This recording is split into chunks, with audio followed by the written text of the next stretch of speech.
Vài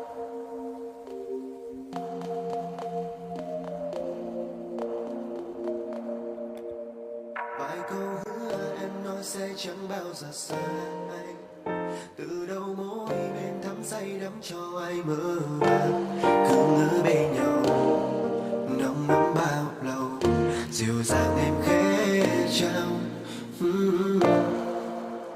Vậy tại sao em gieo vào tim này xót xa? Chỉ vì thứ tha bao lâu anh cứ như người thứ ba. Đừng nhìn anh đôi mắt cất sâu ở phía sau. Nhưng lừa dối đã bấy lâu em ơi. Vội vàng em đến đây rồi đi. Đây làm chi? Đây rồi gieo vắng trong lòng anh bao sầu bi. Khi em đi anh vừa biết trong người đi. Nhìn em quay bước theo ai nơi hoàng hôn khuất bóng em phai. Phù lâu đây vắng bóng hình ai. Anh ngủ say đắm thế nào đây đưa phần bay. Ai còn thương ai còn nước mắt phương trời mây. Tình trao như gió heo bay câu bay. Tình trao như gió heo bay câu thể xưa vỡ trong chiều mưa.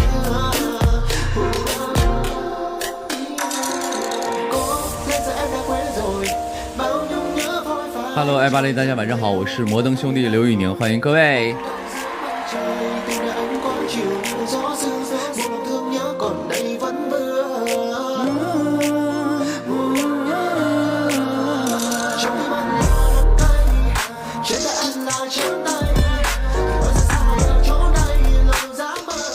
哎，是不是啊？感觉惊喜，对不对？是不是惊喜，朋友们啊？啊！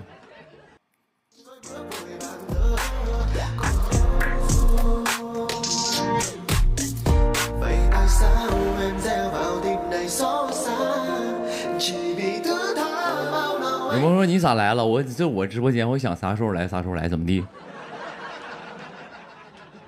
我想什么时候来就什么时候来，这是我的地盘，哎。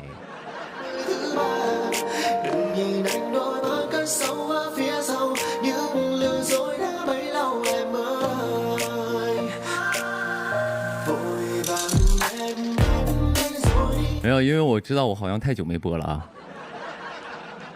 我忘了我上次播啥时候了，反正我忘了，应该是我没记错，应该是18号吧。哎，上次播是18号，然后这次好像是感觉好久没播了啊，所以就弄一会儿吧。嗯。对，因为咱这个讲究的就是一个这个售后啊，售后这一块呢，只要是允许的情况下，我就是肯定是给你们弄好。今天其实也挺累的啊，今天也不是说卖惨啊，没有卖惨不卖惨，就是想说，今天本来早上5点钟起来去化妆了啊，今天早上5点起来干活，然后收工之后呢，吃了口饭回来看时间有点早，那我就播一会儿吧啊。这两天就是戏都是特别早起。啊，特别早起，所以就是比较那个什么啊，其实现在非常困，我有可能给你们播着我自己睡着了。啊，比如说接下来给大家唱一首好听的歌啊，睡着了啊，你们可能就全场看我在睡觉在这儿啊。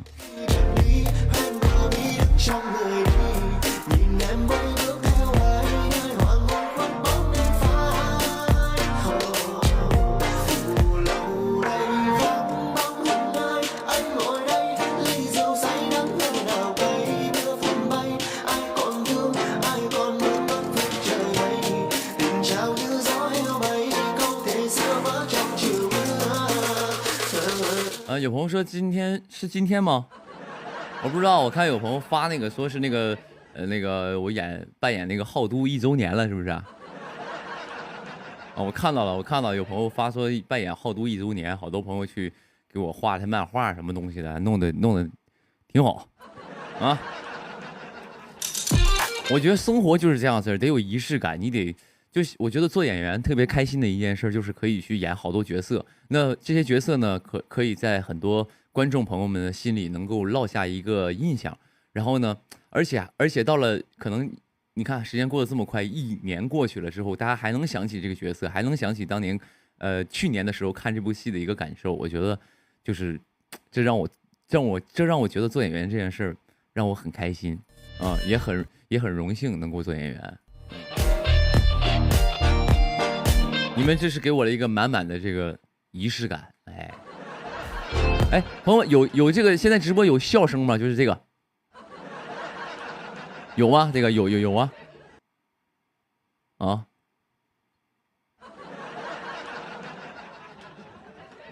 有啊，好，完美，这场直播绝对完美。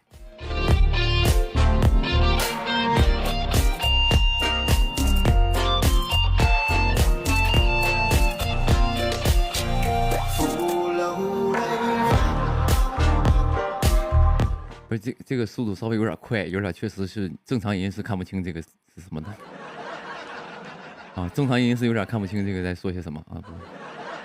尤其我刚才我问说大家有声音吗？刚才咵就开始往上刷，有啊！哎，你这就越说越来劲儿啊，没话还找话，在那哈哈我们晚上哈哈给我凑数在那儿啊。行，可以啊。但也挺好，显示咱们这个直播间就是门庭若市啊，就是有点这个观众都疯了，是观众兴奋的都疯了，嗷嗷叫，就有点演唱会的感觉啊。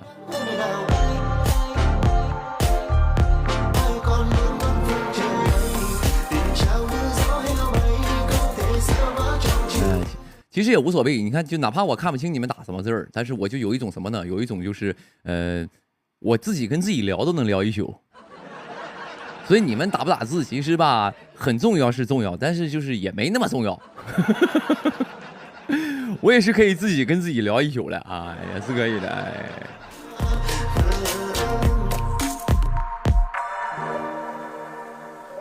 刚有朋友我看到了，虽然在这么多的这个字里，我看到了一个有朋友说今天直播间氛围非常好，怎么样？今天咱就来一个就是蓝色诱惑。哎，就是这个直播间这个氛围灯的感觉，就是一种就是蓝色诱惑。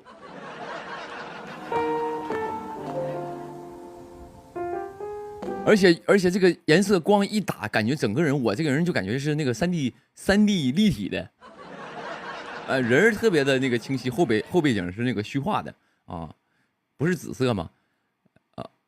就是原本是蓝色，但是我这边开的美颜，给它美成紫色了。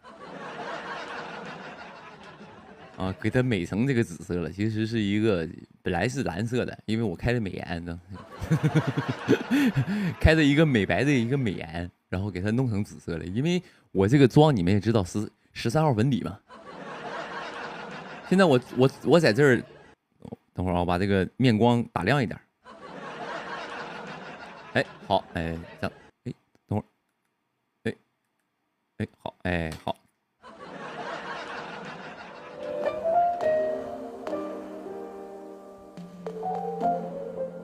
有朋友草莓怎么出来的？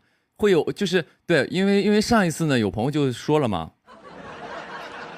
上一次那个谁，那个尹正老师不是来我这儿吗？包括那个我们直播间的榜一大哥曾润熙，榜一大姐啊，朱旭丹他们人来看我完后呢，给我那个刷礼物，我直播嘛，人家刷礼物给我捧场，都特别好，我觉得就特别。就是怎么说呢，咱也是一个就是给脸要脸的人，就非常给我面子，给我来捧场来了。然后呢，因为我之前是因为他们可能不知道，因为他们也不就是偶尔看一下我直播，他们就觉得捧场嘛。但是呢，我这个直播呢，咱也不从这个直播说挣点钱啥的，也犯不上啊。您哥平时也有工作，也拍戏，就是说直播挣点钱这个东西，我还是犯不上的。于是乎我就跟那个人那个微博商量，我说能不能给这个礼物打赏这个给我关了啊，咱这块就不需要了。微博也挺好的啊，就说可以操作，就把我微博打赏这个给那个什么了，给那个取消了。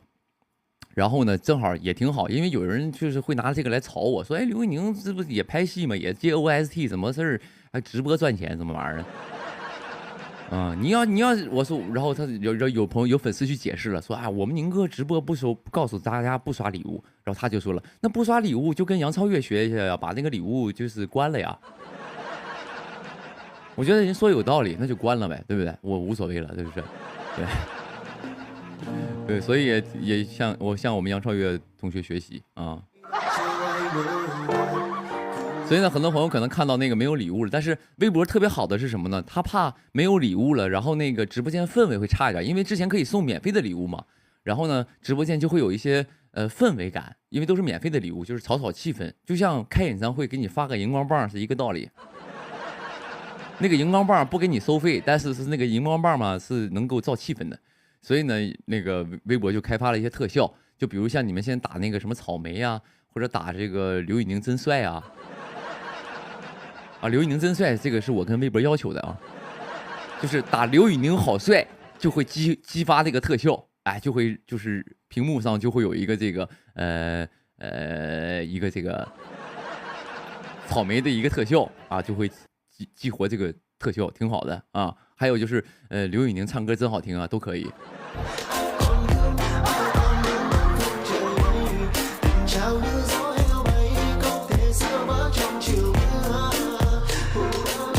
不，你看看朋友们，哎，你们要能做到统一发言，这样我能看清了。就这个速度，哪怕是这个速度，就是完事儿，只要统一发言，我这是能看清的。啊，可以，能看清啊。要不你们商量一下，就想跟我聊什么就统一说，啊，别都乱喊乱叫的啊。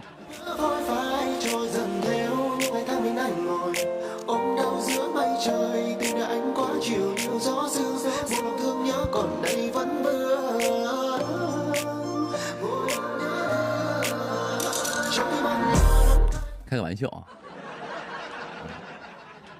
开个玩笑，然后那个行，差不多得了，哎，聊会儿正经的，因为今天我可能播不了太晚，我差不多我也那个什么了，啊，谢谢微博啊，给我控制了一些速度，那个我差不多得了，因为别你老刷那个老刷屏，容易给你微博号的给刷的，以后不让你评论了，啊，你自己那个什么一点啊，控制一点你的情绪啊，然后呢，明天估计也是会那个什么，会很早出工，然后我可能因为通告现在还没出呢，我不知道明天几点出工，但是也不会晚了，肯定挺早的。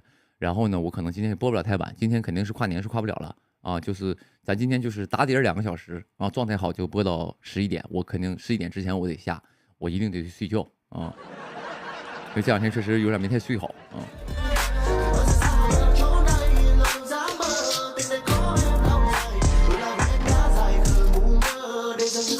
有人说明天还播吗？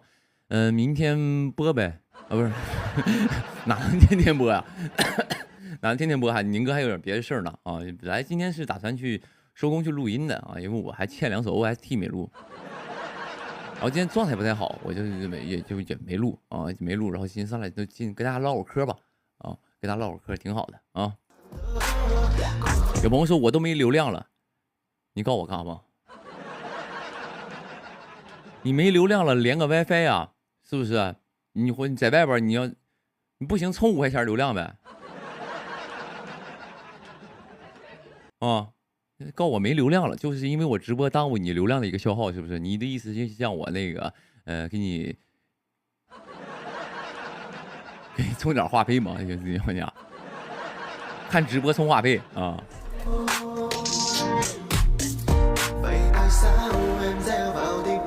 有朋友说用校园网，人家都毕业了，人都啊。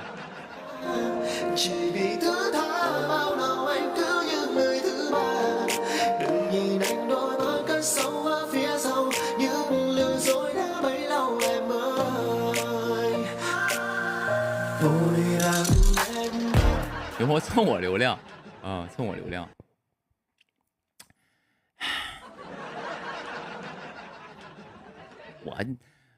我都连 WiFi 的。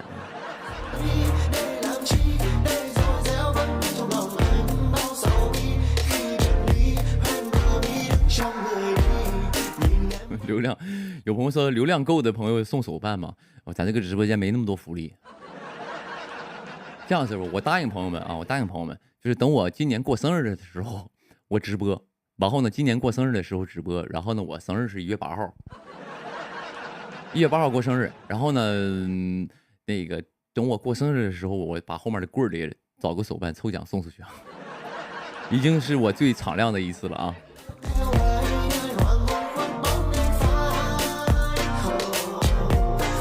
有人说老大今天怎么年轻了？什么意思？我日常的直播就是给你体验一种就是衰老感，看起来非常的衰老。闹呢，虽然我现在演不了这个就是那种初中生、高中生了，但是我5·4青年节还是5·4青年晚会还是有机会去的。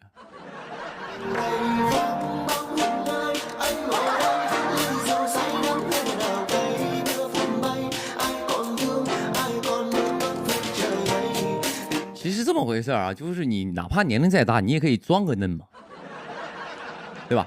其实从这个造型上，包括妆法上，你找一找也能就是该嫩一点啊。你想衰老，你想看我就是成熟的样子，我就3天不刮胡子就成熟了。但你要看我嫩的话，很简单呀，来再嫩一点。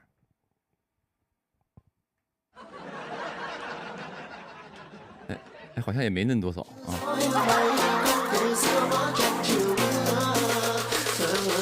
有人说对，嫩就多擦点粉底。有人说热玛吉，是啊。朋友们，我觉得就是最近有一个感受，就是这个热玛吉啊，得弄一下了。哎，就是这个热玛吉得稍微弄一下了。为什么呢？朋友们，就是我以前吧，就是以前拍的戏也好，或者干日常的活吧，我那个化妆师也比较了解我。我化妆师非常了解我，因为他也给我画了3年多了。然后呢，每次只要我干什么活之前呢，他都会怎么呢？第一是粉底给我用的就是特别白净啊，因为他知道有一句话叫做一白遮三丑嘛啊，虽然我有70多丑，但是能遮3丑是3丑啊。粉底给我用特别白。第二呢，就是这个什么眼袋啊，什么法令纹呐，全都给你遮啊，都给你盖一盖啊，就是显得像你上镜嫩一点，这是第一点。第二呢，每天早上呢，他都是会提前来，一般都是出去干活都是住酒店嘛，然后提前就敲我房间门，说那个宁哥你起来，那个敷个面膜，一会儿咱们化妆了啊。往后每次就是只要干活之前，我都敷个面膜，就是让这个皮肤呢，就是在这个化妆的时候比较就是能够贴服啊，就是稍微有些贴服。那第二是什么呢？第三是什么呢？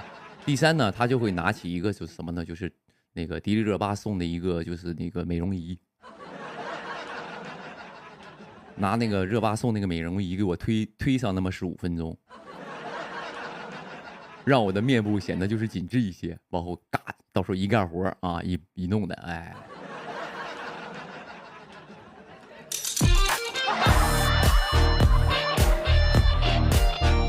都是一套流程下来，就前面就没化妆，啥也没干，妆还没开始化之前，先有1个小时准备时间，就为了这个妆，为了化。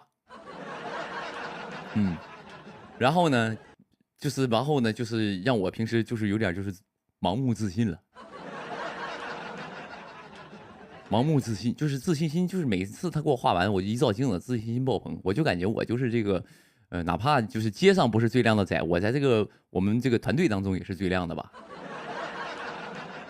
我们团队5个人啊，5个人，然后呢，但是这一次呢，就是画那个，因为这个剧特殊嘛，剧它要一个写实风，然后呢，我又是扮演一个来自就是苗疆那边的一个角色，然后呢就需要就是可能那边就是有一种，就是我也不知道啊，就可能那边这个比较热吧，然后给我粉底给我用了最黑的粉底啊。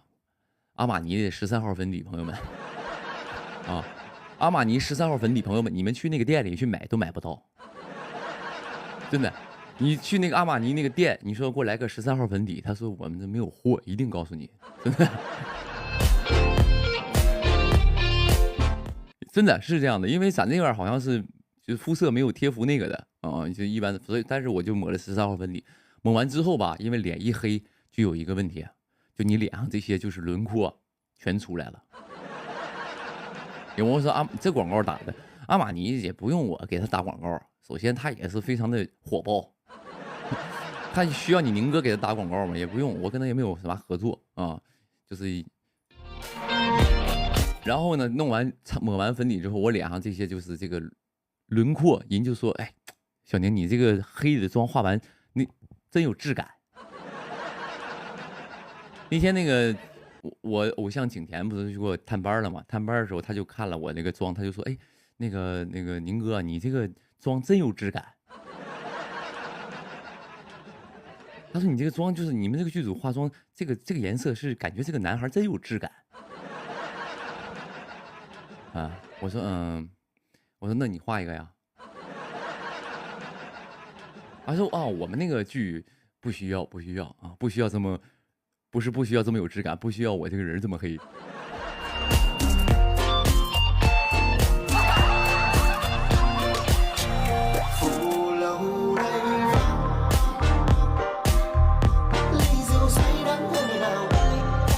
然后呢，一画黑之后，你脸上那些什么就是那种，就是比如说那些纹路啊，然后崎岖啊，全都出来了。就是，但是确实很有，但他说有质感，这确实是没错。所以当我每次只要在拍戏过程当中一照镜子，就要提醒自己，这个戏杀青完事儿回去之后一定热玛吉弄好了，为我后面的活儿垫底。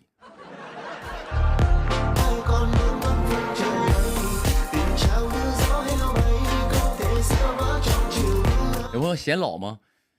会有一点显老，为啥呢？因为我跟你说实话啊，就是因为他那个脸抹完了还好，脸是用了粉底，这个脖子呢，他都给你接的都是黑的，手都是黑的，脖子都是黑的。那个脖子是用啥呢？是用那种遮瑕膏，一盒遮瑕膏，然后就是给你往脖上涂啊，就是拿那个刷子就往脖上刷，刷完之后呢，拍戏你知道吧？人容易出汗，我这样老低头，这个脖子上这个那个粉底已经成一条线了。啊，你老一低头，因为脖子上本来就有这个纹路嘛，然后你那个直接一条黑线，第一次感觉这个人不太爱洗澡，第二感觉就已经有颈纹了，这个人已经。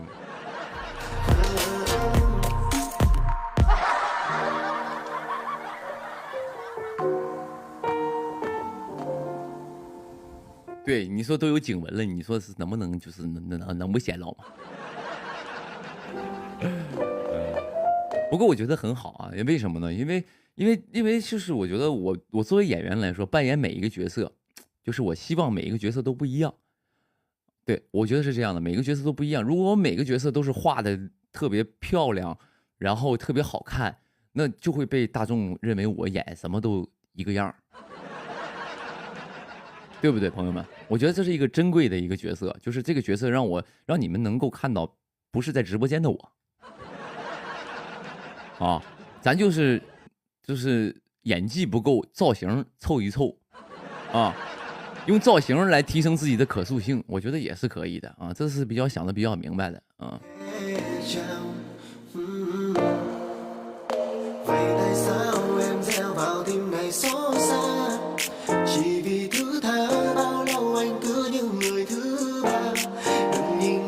有朋友说你演那个什么小狐狸红娘还是小红娘那个叫啥呀？我刚刚看朋友说了，我前两天也刷到那个挂了啊，说刘宇宁是要参演那个小狐狸红娘，是叫小狐狸红娘还是小娘红狐狸？我不知道啊。狐妖小红娘，对，不好意思。你看我连名字都不知道，你说我能去吗？前两天看说那个女主是刘诗诗老师嘛，然后说那个男主是定的刘宇宁。哦对，是吧？我看那个说那个男主是定的刘宇宁，我看完之后我挺开心。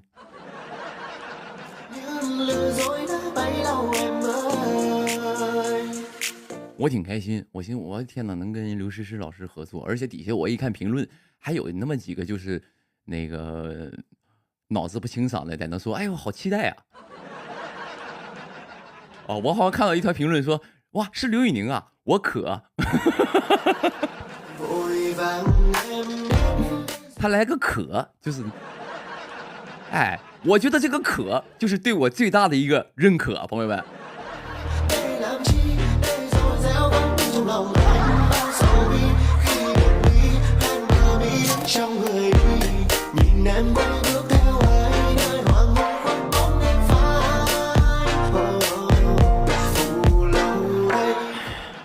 然后呢，我当时我就看到了，我就把这个图截下来，我就发给我团队了，我发给我的工作人员，我说这码就是联系咱了吗？这个剧方就是当时是联系咱的，就咱们就是这块儿，你们现在就是谈什么业务都不跟我俩聊了，直接给我订个男一，是不是？你们是不是想在我生日的时候告诉我，给我惊喜？你们就说实话，是不是？我说咱们团队工作这么长时间，不需要彼此不需要这种惊喜，咱们都好说好商量。你们也给不了惊喜，因为网上已经出来了，你们就告诉我吧。然后我团队说，那个暂时没有收到那边的邀约，可能他们就是内部定了一下吧。他们内部定的，就是单方面就是定了你，往后但是没通知你，想给你个惊喜。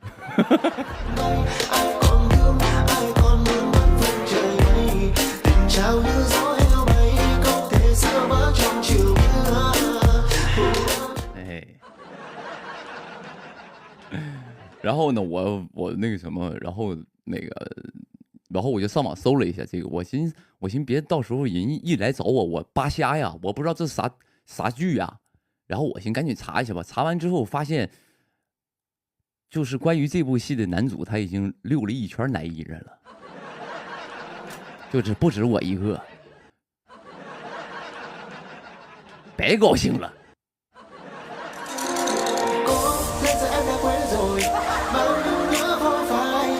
我以为说营销号发一下说是我，然后大家有底下说可，我觉得就是对我的一个认可。结果发现就是说别人的时候认可的更多。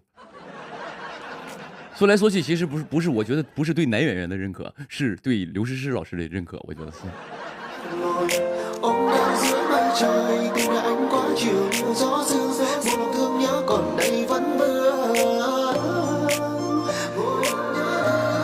然后呢，我就是因为宁哥也作为一个行业内部的人嘛，我就去打听了一圈，后来打听到这个到底是定谁了啊？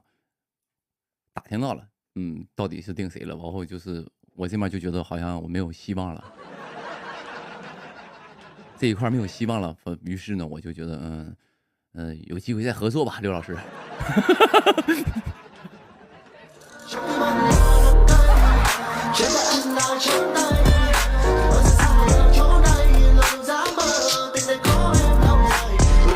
你说说定谁？我好奇。我现在要干营销号了吗，朋友们？干不了啊，不能说啊。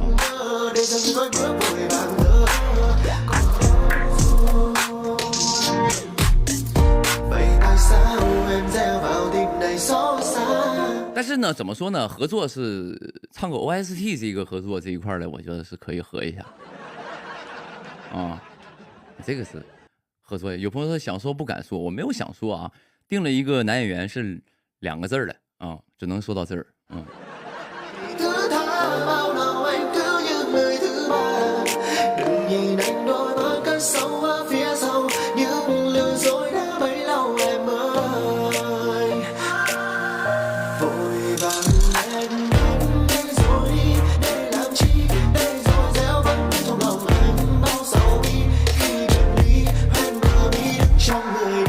行，换一个话题啊，所以就是那个剧我是不去，朋友们不要替我高兴啊，也没找我啊，也没找我，就是现在这个行业，我跟你讲，就是怎么说呢，就是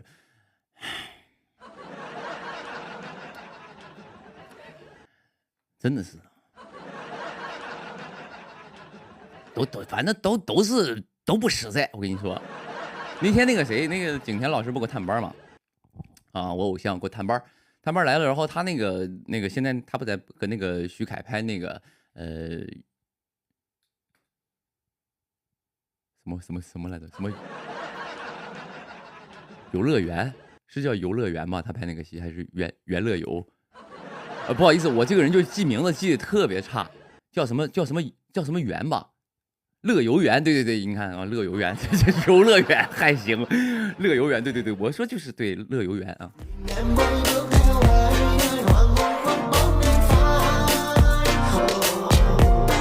乐游园。然后呢，那个什么，当时那个制片姐，她那个剧制片姐姐也来了，然后就聊天嘛。我说我说那个，我说你们这剧，我这人不管，完我见人我就该说什么我就说什么。我说你们这项目就是你们找男二的时候，当时就是没有说考虑过刘宇宁这件事吗？我就想问一问。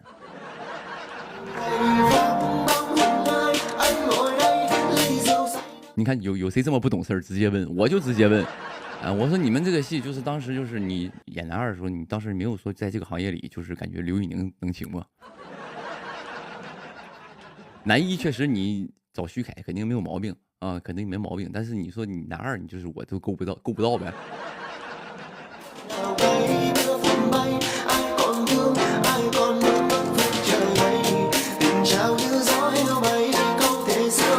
有朋友说我不要脸，你什么意思啊？我天哪！我现在就混的在朋友们心里这么惨吗？就是我现在混的在你们心里那么惨吗？就是我给我景甜当男二，现在你们都觉得我不要脸了？我的妈呀！有朋友说不是不要脸，是臭不要脸。我知道他是跟我开玩笑啊。行，今天你对我爱答不理，明日我让你高攀不起。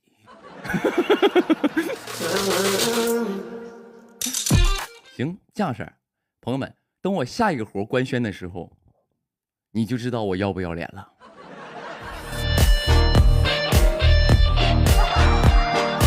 当然，我也是个人制片姐姐开玩笑啊，我也开玩笑，我跟人开玩笑说的。然后那个就是也挺好的，然后人家来探班嘛，啊，当时人也是找我们了，啊，找我们了，后来就是不知道什么阴差阳错，反正就没合作上，忘了都是，反正就是没合作上，没事儿，会有机会合作的。我因为那个可能他们那个剧里需要一个就是演一个乞丐的一个角色，我说要不你这个我看这个乞丐这个戏份挺重啊，一共3句词儿，啊。行好吧，大爷，给点钱吧。我说我正好就是14号粉底去串一下，也算和我这个也算和我这个偶像就是有一次合作了。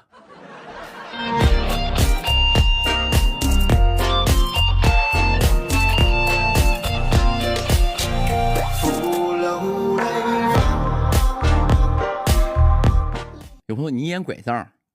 我演圆规，我演拐杖。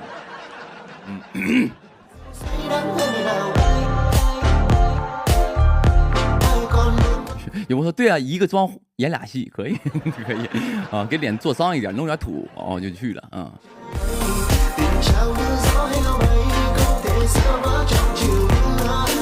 有朋友说多少钱？我说实话，因为像我现在给客串的戏呢，都是朋友，就是你明哥呢，也不是啥戏都去串。我是没活干了，我都是就是非常好的朋友，然后我认可着我去串，但是首先呢，我串呢，我不是图钱去的，我串戏都人给钱我都不要，真的，说句实话，你说因为串戏他确实也给不了多少钱，我还不如不要，我就是你比如说你看啊，你看比如说如果真的是这个游乐园啊乐游园。如果真的是乐游园，说那个制片姐姐说小宁啊，你去给我们串个乞丐的角色，开个玩笑，随便说的啊。说那个你去给我们串个角色，然后呢，我当时嘎，我就是1分钱不要，他回头得不得给我个 OST 的活？你就琢磨一下，朋友们，你们自己琢磨，就是你想。所以说人呐，格局打开，别看这些东西，你一天到晚算计那些算计，说给人客串给个仨瓜俩枣的，没啥意思。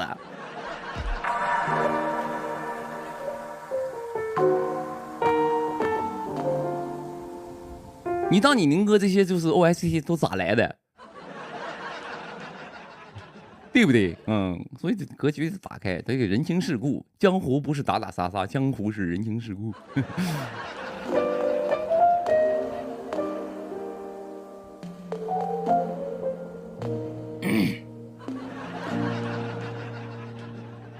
我说宁哥，你不是已经火了吗？我火啥呀？我啥也还不是呢啊！我就咱现在好好先混吧啊，也没有火不火的，我也不希望说自己有多火，一直有活干。然后呢，你们都在往后没事上来给你们播一播，每天拍戏，然后呢戏一播，然后有来点这个新的粉丝啥的，就挺好。咱们来个良性循环啊，是不是？咱也挺开心的，就是挺好的，也别什么火不火了啊，挺好。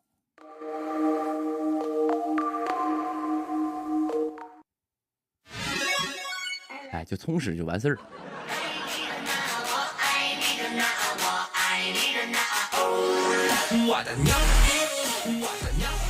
我说宁哥，你那个推理那个时候那个节目啥时候上啊？那个推理那个节目呢，是因为确实现在这个大家也知道啊，就是啊当下这个环境比较的那个啊，然后呢录制是推延了，然后呢推迟了，但是那个什么，因为上次我们去的时候已经录完2期了啊，录完2期了，反正也是通知我们也快录了，但是也是录与不录都是看这个现在这个情况，明白我说的情况吧？就是明白我说什么意思吧？就是看现在这个疫情的一个情况，如果好的话就马上就去录，然后那个就是随时，因为一天一个变化，不知道啊。有朋友说能播吗？播应该是就是。除非就是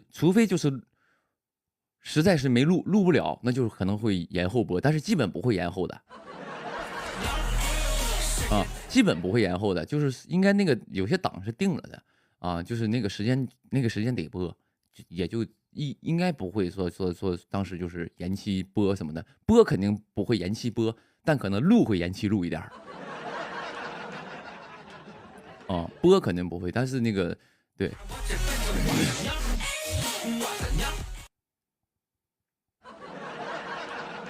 有朋友说心疼剪辑老师，我觉得是很好的，真的，我觉得一部综艺，我觉得就是剪辑老师非常的重要啊，因为咱们就确实怎么说呢？我觉得你一个综艺里能不能出来，我觉得剪辑老师很重要，给你多剪2个镜头，你都得给人送2盒橘子去啊。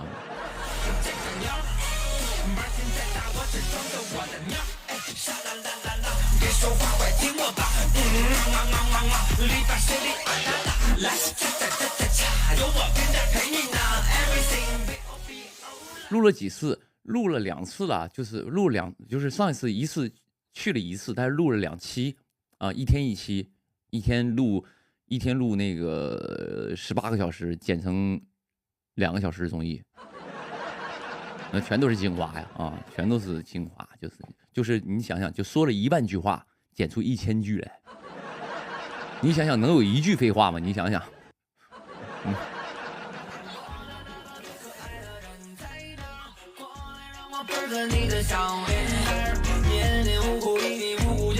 有朋友说背景音乐声音太大了，背景音乐呢声音大一点就是很正常啊，不是很正常，背景音乐声音大，那我把这个麦克风声音大点，哎，好，现在好了吗？啊，好点吧，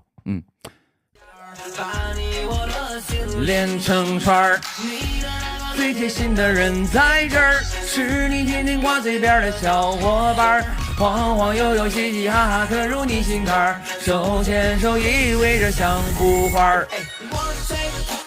背景音乐很好，当然啊，行，有朋友说卓不凡啥时候杀青啊？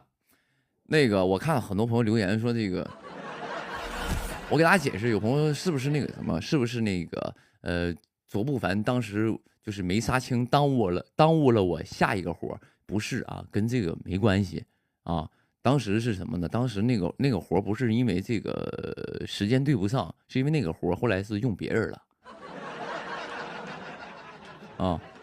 而且我的这个卓不凡是签的时间的啊，时间就是签到5月中旬的啊，是这样的啊。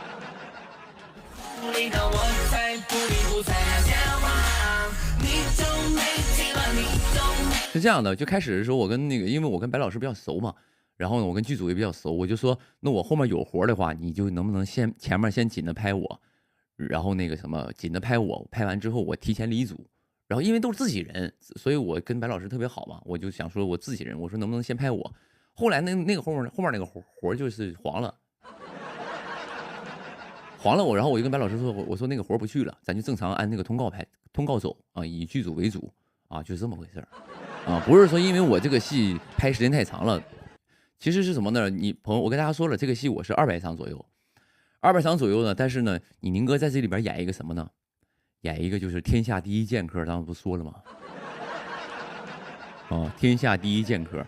然后呢，这个天下第一剑客怎么能证明他是天下第一剑客呢？就是光用嘴说是别人信服不了的。怎么办呢？就是看谁就要打谁。哎，就是看到这个人，比如说怎么能证明自己厉害？看到这个人说，哎，看来你功夫不错呀，来吧，切磋一下。哎，就天天就要跟人打仗，天天就要跟人撕吧。然后呢，切磋完了之后呢，别人打不过他嘛，就说，哼，你在我手底下已经过了60招，已经很不错了。正常在我手底下能过10招的人，都已经能够称为天下第2了。你竟然能过60招，你已经很棒了啊，不错。就给人打倒了之后，你赢了，然后还要就是摆出一种就是你还得跟人聊一聊。所以呢，就是不打就难受，就是一个武痴啊，是一个武痴，总跟人打架，然后呢，总跟人打架，所以呢，所以这个戏打戏比较多啊，也挺好，因为就是我觉得是这么人，就是人这辈子啊，就是你干什么活都是有数的。我上一部戏是《安乐传》，《安乐传》吧，我在下是一个刑部尚书，是个文官。一场打戏没有，我太爽了拍的啊！就是天天就是在那边穿的这个一个官服啊，穿长袍啊，就跟你俩聊，就跟你俩玩攻心这一块儿。我还想说，哇塞，这也太幸福了吧！拍古装戏竟然没有骑马和打戏这样2件事，你看这部戏全还上了。啊，这部戏就天天骑马啊，就是又得骑马，然后呢又在雨中骑马。然后又骑马追别人，追完别人，然后又从人身后迂回，就是飙一圈，对不对？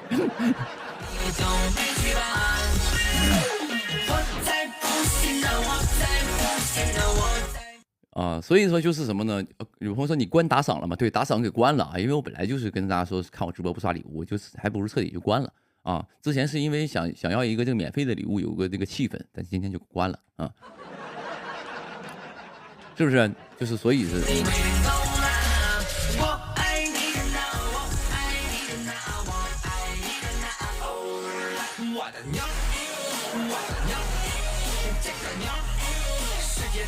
有说马还踢你吗？我没长一张欠马踢的脸，不是说哪个马都踢我，就只是踢我那个他有点精神病，你知道吗？那个马有神经病，我上次给大家说过了啊，他是在剧组里专门拍那种危险动作的马啊，那个马是专门在剧组里拍危险动作的，就是动不动就是要不给他就是吊起来，吊到空中，吊50米，然后让那个马飞走，要不就是什么呢？就是跑着，突然一个绳子拉他腿给他撂倒，直接呱一脑瓜摔地下，他脑瓜子就是摔的精神病，就是这样。所以呢，他就是也不怪他，也很可怜。然后呢，他就是怎么说呢？他就是一个比较神经质的一个马，他就会导致他神经质。然后呢，就那天就给我踹了嘛。但后来我遇的这些马都挺好的啊，一般就是说句实话，给主演的马一般都是，那个就是相对来说马好一些的啊，当然也不会特别好，但是就是横店的马都差不多，但是就给主演的马都会好一些。而且呢，我每次我去了，我就什么呢？我就因为我现在这个车上常备一麻袋胡萝卜。我以前还弄点什么黄瓜给他吃啊什么的，但是我那天跟那个马师傅打听了，说这个马吃胡萝卜是最爱吃的，为什么呢？就是这个在马的眼里呢，这个胡萝卜就跟咱们人吃肉一样，你明白吗？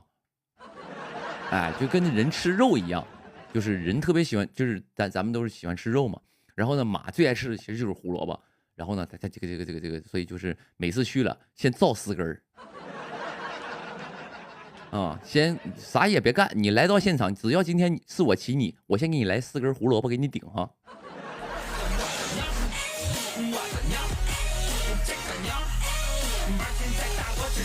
有说马吃苹果，也是可以苹果的，但是呢，就是咱也不知道他喜欢吃国光啊，还是说是想吃那个红富士啊什么的，所以呢，咱也别怕他不合他口味，咱就一麻水就买胡萝卜就完事儿了，嗯。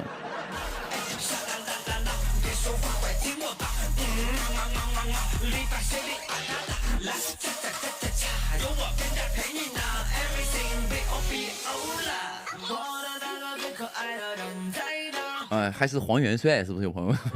对，是弄点黄元帅给吃，也不知道他爱吃哪个，所以就弄点胡萝卜挺好啊。然后现在还行，现在还行，就是马正常的就是那个行走什么的都还行，只要不奔跑都还行啊。就是一般刚刚有朋友说宁哥你被马吓哭了吗？就那个马只要不跑，我是不带哭的。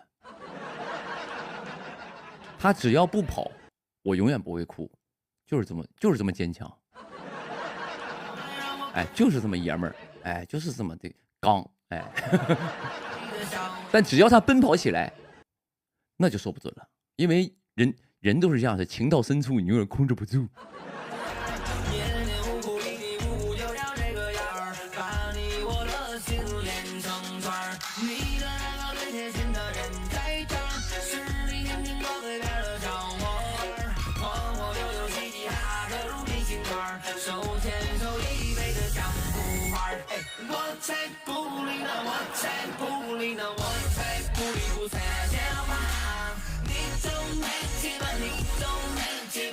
有朋友天下第一剑客你也会哭，就是再爷们儿的汉子，他也有内心柔弱的一面，否则就是没有人情味儿。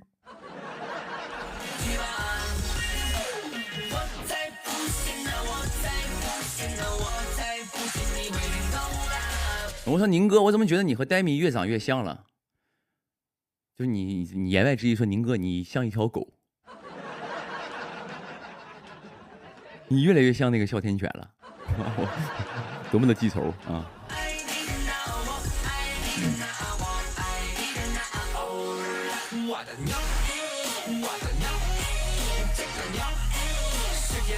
有朋友下部剧定了吗？定了。因为我看你们最近好像是感觉这个你宁哥没活干了，也替我上火。我定了，挺好的。下部戏定了，已经定了啊，定了，已经定了，定了，没事儿，没问题，定了，朋友们听到没？定了。对，刚刚有朋友不说我去给人这个景甜演男二都是不要脸吗？你看我下部戏这个当时嘎一官宣，你看你宁哥到底要不要脸？咱就是男人就要这口志气，朋友们，咱就要不蒸馒头不吃胡萝卜要口气。哎，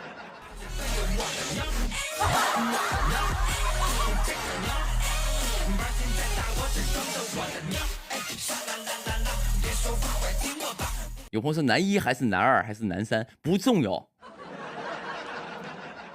咱们这个我跟你讲，朋友们，你们千万是什么呢？我说的，我跟你们说，我说我可能是不是有机会演男一的原因是什么呢？因为我想去，因为我觉得有些配角吧，他的戏份太少了啊，我演的就是不过瘾。因为你如果是就是纯主演的话，或者是群像戏是 OK 的，每个人都有一个自己的完整的故事线。但有些剧呢，就是那个就是你那个配角呢，就属于就是一个就是怎么说呢，一个就是怎么说呢，就是没有一个自主。你剧里的每一句台词，每一个行动线都是为主线去服务，就是你好像有些话、有些事儿、有些话都不符合你本身的一个人物的一个逻辑，你都要去说，就是你懂那种感觉吗？有的时候看到一些东西，就是觉得，就这句话，我作为这个人，我不会说出这句话的，因为我经历了什么，我了解这个人物，这个人物在内心想要的是什么。我了解完之后呢，你让我说一句根本不是我想说的话，就是我就觉得特别无力。就是为了展现这个主角的这个光环，让我说一句非常弱智的话。当时我就看到有的时候有那种无力感的时候，我就想说，那等我有一天演主演的时候，哼，真的有一种就是也不是这个意思啊，就是我想说，就是希望我的人物线是个完整的啊。我觉得一部好的剧最重要的还是剧本和人物嘛，对吧？就是好的剧本、好的人物。就是最优先的东西，作为一个演员来考虑的东西，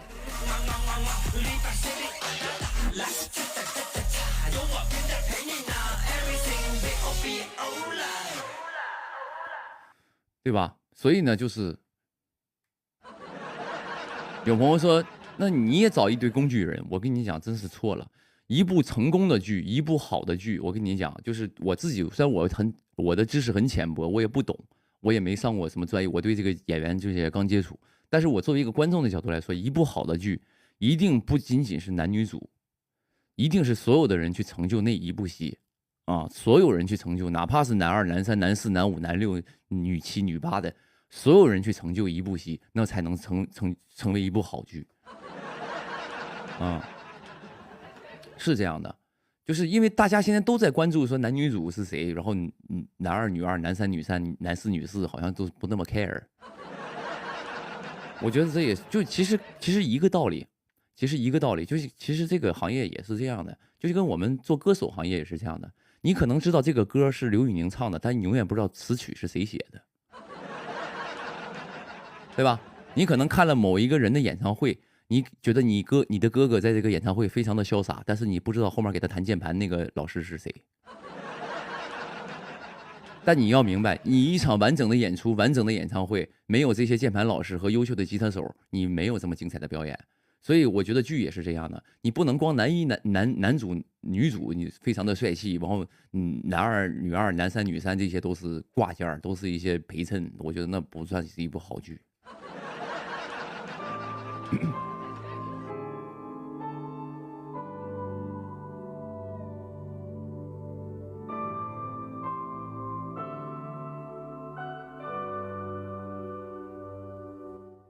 等一下，我找个音乐。为什么突然这么伤感？朋友们，对吧？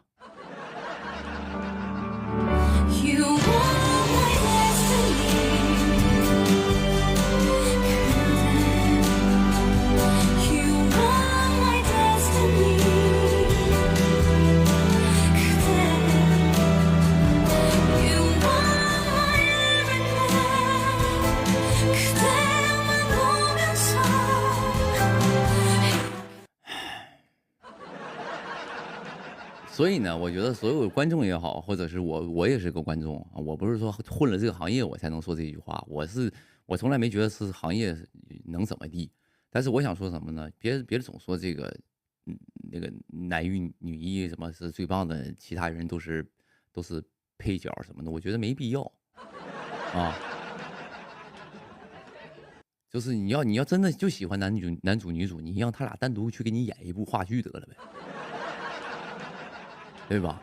演一部话剧，或者俩人给你拍个 MV，你就看他俩就完了呗。也不是啊，是整个你所有看到的东西，是整个所有剧里的演员，包括所有工作人员呈现给你的一出大戏，一个大场面。哪怕你一个千军万马，里边每一个小兵都是这个画面里的一个角色啊。你不能说你光喜欢男一女一，喜欢主角，或者是你忽略了其他人，我觉得不太好。我希望你们也不要这样。所以呢，对于我来说，男一女一、男二女二什么但我演不了女一啊。所以我刚有朋友问是男一吗？是男二吗？是男三吗？什么的？我觉得这个东西都不是最重要的啊，当然它也很重要啊，但不是最重要的，还是看角色。我都说了，你宁哥有一天说接了男一，回头有一个角色男三特别好，男四特别好，我一样会接。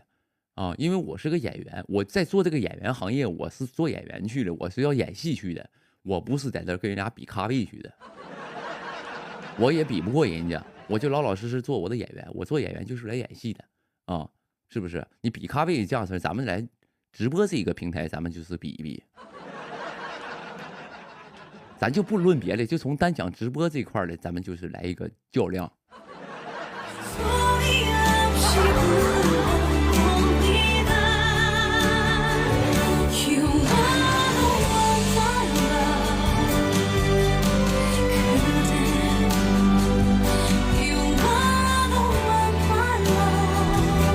我还是喜欢你演男一，你管不了我，我不听你的，我也喜欢演啊。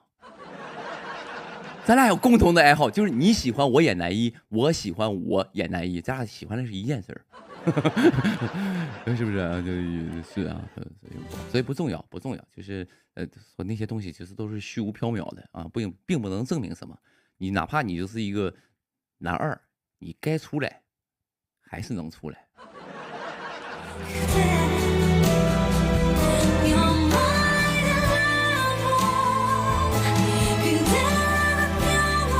有没有音乐声好大，就是要有这种震撼感。音乐一放，你就感觉你徜徉在音乐的海洋里，你左耳右耳都是这个音乐，这才有一个氛围。咱就是因为我以前就在酒吧唱歌嘛，我知道一个氛围。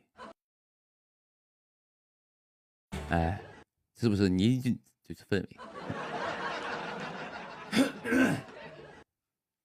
换个歌啊！今天本来我每次直播之前我都会找点音乐，然后呢，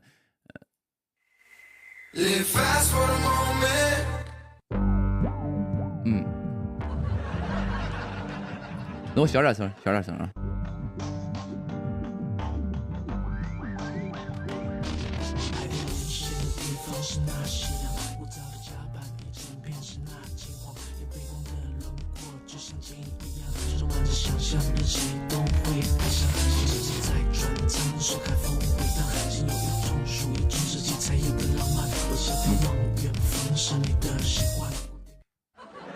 没事，就是我是同步的，麦克现在这样子，我把那个伴奏整体的声音拉小了，然后呢，这个我人声就正好啊。有朋友说感觉你变黑了，是我确实是拍戏，因为一拍外景肯定容易晒黑啊。我是一个一晒就黑的人。我以前就是年轻的时候属于晒不黑，但自从上了岁数之后呢，就感觉就是一晒就黑。啊，一晒就黑啊，这是。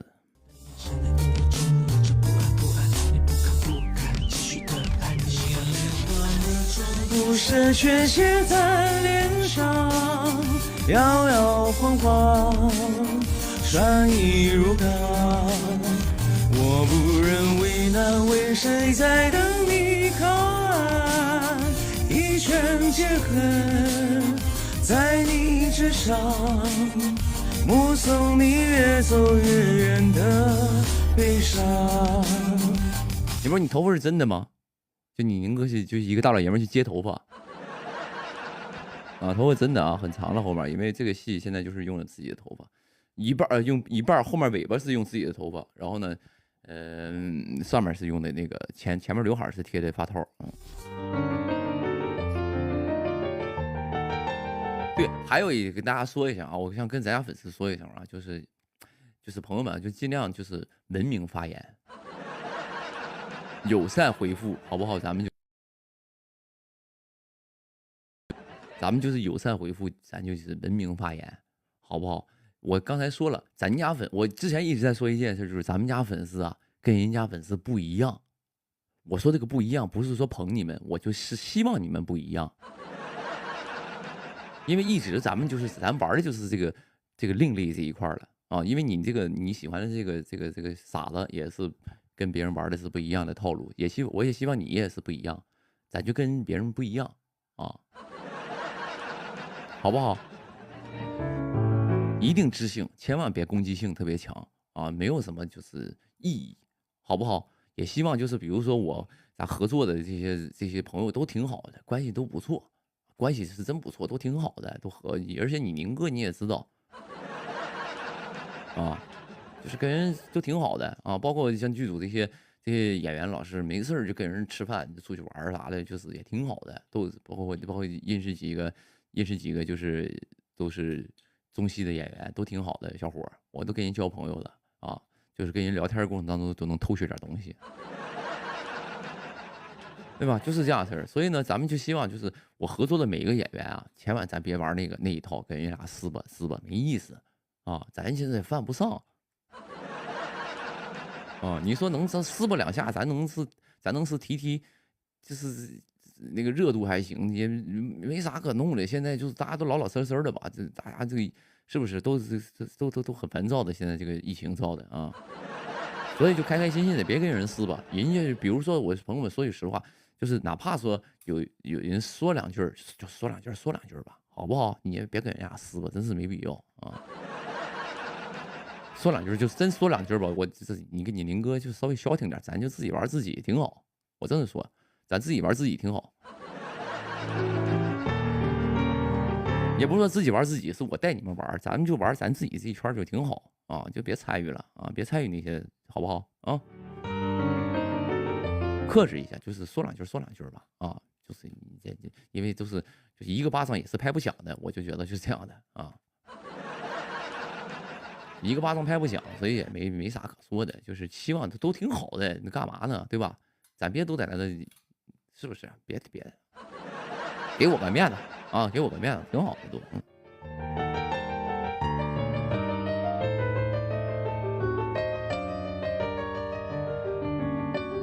我跟你们说过了，宁哥啊，宁哥是个成年人，我受不了撒委找回去。但我真正认为那是委屈的情况下，所以你们也不用去替我出头去，我真不用。我希望你们每天都是开开心心的，你们脑袋里都是快乐啊，都是梦想，千万别有愤怒、戾气这些东西啊，好不好？你说我大半夜个熬着干啥嘛？就是希望让你们开心一点嘛。哪怕你没那么开心，但起码你现在说句实话，你现在看我直播的朋友，你起码你不孤单吧？是不是？就是在遥远的远方有一个大小伙子，虽然长得不咋地，然后但是跟你俩在那聊天呢。你虽然喜不喜欢是另一回事，但是呢，不得陪你唠吗？对不对啊？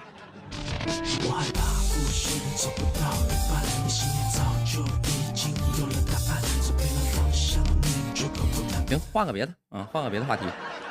你们有什么想跟我聊的，也可以聊一聊。然后呢，在这块呢，因为很多朋友称之我为这个娱乐圈的这个大表哥。你朋友们，你们有什么想知道娱乐圈里边的这个秘密？我可以就是在一个尺度范围内给你们讲一讲，好不好？我在我能接受的，就是我能说的一个尺度之内，给你们就讲一讲。如果你对什么东西感兴趣的话，我说宁哥，你上来就是安慰我们，安慰啥呀？你是小孩啊，你3岁呀。我就是今天比较早，收的比较早，然后我寻思我那个什么播一会儿吧，太久没播了，因为我后面肯定是播不了了，我后面估计有一阵播不了了，因为要天天打戏，打完之后我浑身酸痛。有朋友问我了一个娱乐圈的一个大秘密，说这个任嘉伦帅吗？啊，算是秘密吗？这是任嘉伦帅这件事算是一个秘密，我的天哪！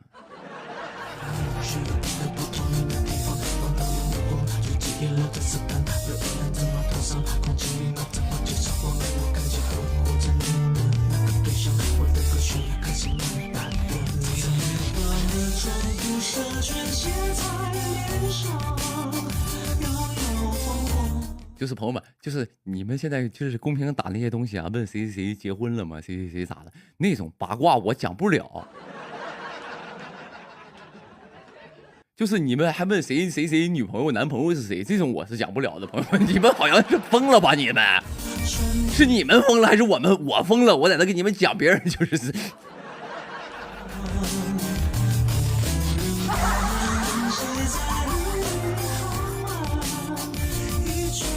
那妈呀！你们好像就是这玩意儿，表哥抱表弟，表哥。我是你们表哥，但是我不能去讲这些东西，那么闹。有朋友说你在哪做了热玛吉，这个东西吧，我也不能讲。宁哥你在哪做热玛吉？我想去做，就是热玛吉这个东西，我朋友们我跟你讲一下啊，就是虽然我不是说宣传这个，说宣传医美或者宣传美容或者制造容貌焦虑什么的，这个东西没有什么的啊，这个东西就跟当年我妈拉双眼皮是一个道理。我妈在我特别小的时候就带着我去拉了双眼皮儿，因为她自己不敢去，让我陪着她去。然后呢，我那还也挺小，就是我觉得很正常，爱美之心人皆有之啊，是不是？热玛吉现在也属于当下比较流行的一个就是美容的一个东西。但是呢，我给大家介绍一下，这个热玛吉在哪儿做很重要，因为有些热玛吉真的是我跟你讲，热玛吉呢这个东西因为我做什么东西我得了解一下，有的地方做完是没效果的。不是说的机器是假的，是这个医生手法不咋地，所以呢，你一定要找一个就是医生手法好的地方。如果很多朋友想去做的话，一定找个医生手法好的地方，哪怕是贵那么一点你也找那种，否则你钱花了没有效果，白弄。有朋友问我说打羊胎素吗？去你的吧！别跟我瞎开玩笑啊！给我刮进去，给我。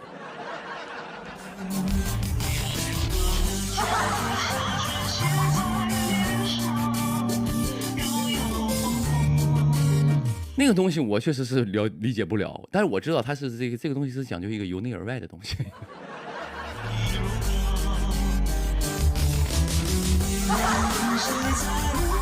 啊，这个是可以说的吗，朋友们？这个是不能说吧？你们别说吧，别说了啊！别的胡说八道给我刮进去啊！给我刮进去，永业。嗯。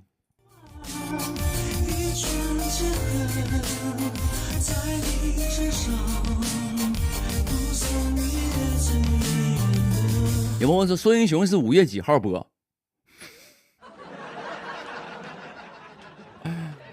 我就这么告诉你，平台和偏方都不知道。你是让你宁哥给你算一卦，说哪天播吗？啊，我只是说那说英雄预计5月份播，预计你懂不懂什么叫预计？你懂不懂什么叫预计？啊，所以你别问我了，我哪知道你怎么？你要是我告诉你5月几号播，你现在提前用手机设一个，这个是到时候就是事务提醒。我告诉你啊，今天播了啊。那综艺几月几号？综艺正常的应该是网上不有吗？我都看到了，你没收到？你那么关注的话，应该是5月6号吧？我不知道啊。那个综艺我看那个我在网上看了一个表，说当时那个腾讯视频的综艺的排档啊，就是当时好像他是那个5月6号，好像是我看的是啊。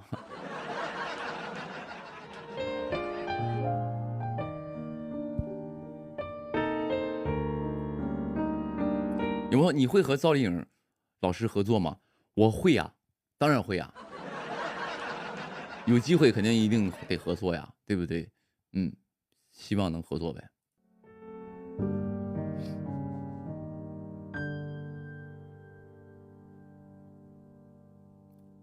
我昨天欧莱雅直播是不是抹口红了？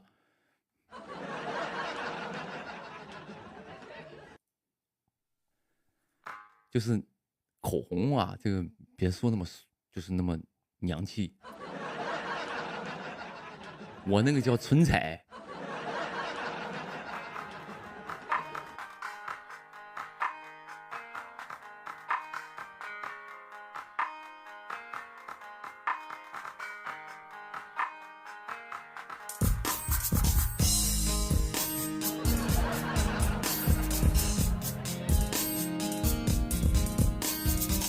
有朋友让我讲讲啥的东西，我是这样式的啊，你别让我老讲去，我能提一嘴的人，就是我会在尺度之内去提。你让我去聊聊他这个人怎么样，我真的是没法跟你唠，我真的没法跟你唠，除非我特别熟的人，我可以给你聊两句。但是你说的那些人我也认识，我们也算是朋友嘛。但是你让我给他讲讲他人品怎么样，或者他就是怎么有什么有趣的事儿，我讲不了。我是真讲不了，朋友们，我只犯不上啊。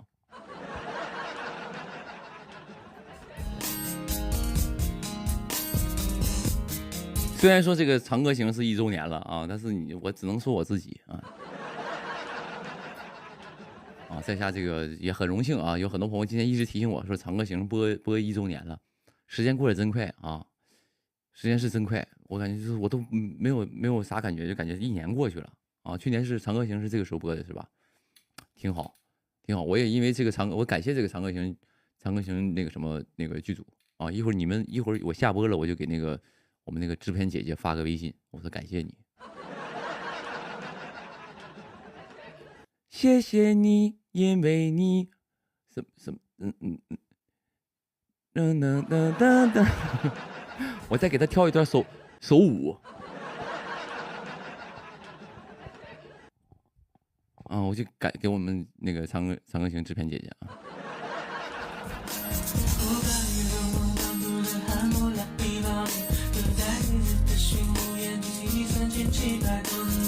你的出生前凝脂被吻的字眼，我才放轻轻欣赏你那张我深爱的脸。第四身边挣扎，空间是谁的从前？希望在人潮中，你就属于我的那碗面。经过身边一扇窗边，我与你。然后比了个苹果。啊？什么苹果？苹果是喂马，苹果是我打算用来喂马的啊。然后也很感谢很多朋友，就是因为这个长歌行认识了我，然后粉上了我，然后呢也算就是咱们这个地方就是粉上刘宇宁属于中奖，不属于入坑。从这个浩都这个角色就属于就中奖了，哎，我就是你的一等奖，哎，你可能这辈子买彩票没中过，但是在我这块中了啊。也是一种缘分，然后谢谢这些朋友。那可能很多朋友当时认识我的朋友，咱也算认识1年了，是吧？挺好了，那也是1年的老粉丝了。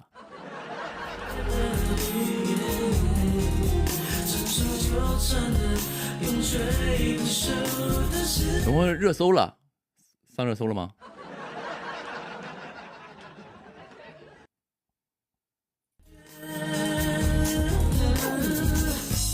我给你的爱还有朋友还来问那个妖狐小红娘呢。你想了解这个妖狐小红娘到底刘宇宁去不去？你可以往回倒半个小时的直播，我在里边已经说完了。所以啊，朋友们，就是这个朋友就一看就是后进来的，他就没赶上我前面直播。所以此时此刻呢，如果你没关注我微博的朋友，把我微博去关注一下啊，微博给我关注一下。当时就是我一直播。啊，你就进来了，你就不会错过任何的这个消息。有朋友，宁哥是狐妖啊，狐妖。我刚刚说的什么？我刚刚说是妖狐是吗？不好意思，狐妖啊，狐妖。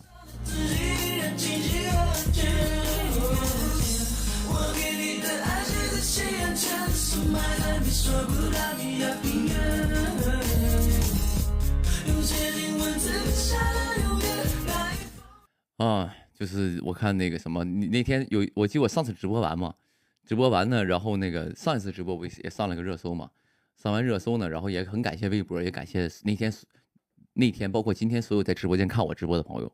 然后呢，我就看有一些人在那冷嘲热讽，还说这个热搜你这个怎么啊？我说句实话啊，因为我直播，我刘宇宁直播这件事啊，很平常。我可能不像你的 idol， 就是1年播1回，我是1年播100回。所以我直播能上热搜这件事呢，就是真是这些朋友给面子啊，真是朋友给面子，也是微博比较给推广。微博确实我一直播他就给我推广，给我一些推送什么的，给我资源，也非常捧我。再加上我直播间这些朋友非常的热情，我要是不控制这帮朋友打字，他们就是能给你刷翻天都能。这个讨论度就是1个小时给你戳好多讨论度，是不是？所以就是感谢这些朋友啊。但是我直播刘宇宁直播这件事真是一个很平常的事儿，但是大家每次都是还能给我一个热搜，就当时我觉得还真是不错，真是非常感谢各位了。那你们这个热搜对我来说也是个鼓励，就让我多播一播。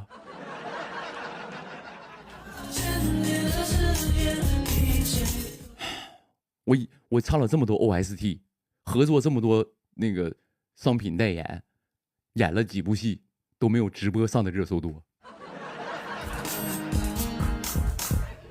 第4神殿征战宫前是谁的从前？希望在人潮中依旧属于我的那画面，是不是？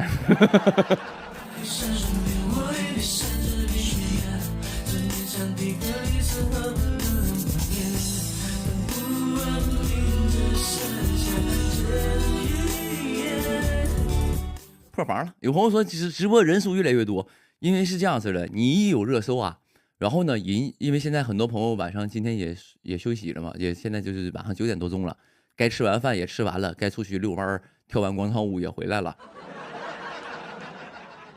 啊，然后呢就是没啥事儿的，不去 KTV 的就回家了，回家就翻翻微博呗，看看有什么新鲜事嘛。哦，这微博的 slogan 不就是发现新鲜事儿吗？上微博看看什么新鲜事儿，一看刘宇宁在那直播，虽然不是特别新鲜，然后呢，他是进来看一看，他能看到微博，一点那个热搜进去，他上面就会有个头像，头像顶上就告诉你刘宇宁在直播，他就哪怕就是当看猴，他也进来溜达一趟，所以现在是呱呱就往里进人呢。所以说，我觉得是人和人呢，每一次相遇都是一种缘分。真的朋友们，每一次咱们就是茫茫人海中，就是咱们就是全国这么多人口，咱们能认识能见一面，能在此时此刻2022年3月31号，就是这个月的最后一天9点13分的时候能见上一面，这绝对是纯纯的缘分，真的。你说你就是百年修得同船渡，千年修得共枕眠，万年修得开一会儿直播。我跟你讲，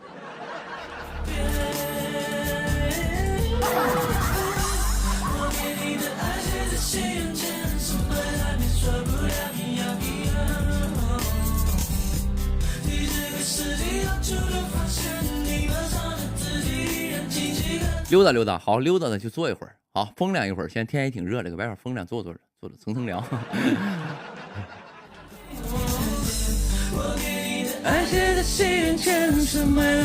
对，万年修得直播间嘛。嗯。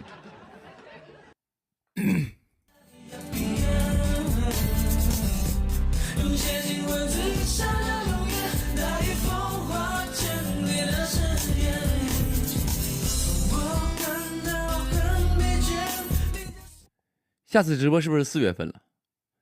那不然呢？现在已经3月31号，有朋友说，那下一次直播是不是得4月份了？没错。哦。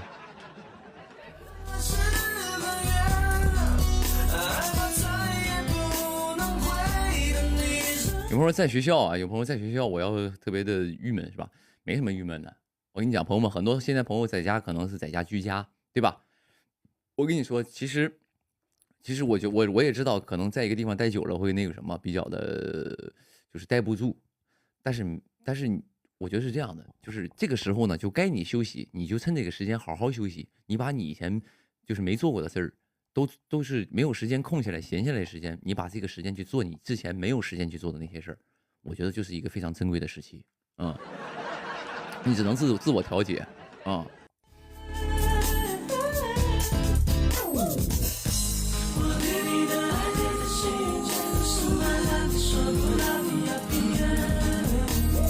有朋友，宁哥，你怎么有个眼睛是紫紫的？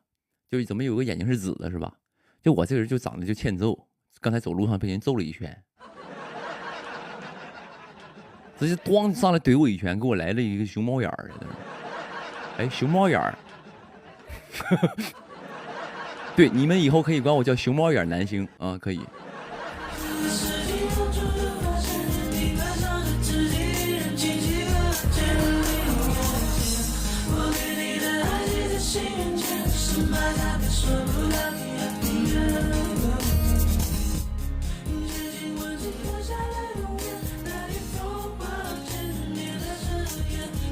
行，你们有没有想聊的再聊一会儿啊？但是你要问点八卦什么，我就讲不了啊，下次讲不了。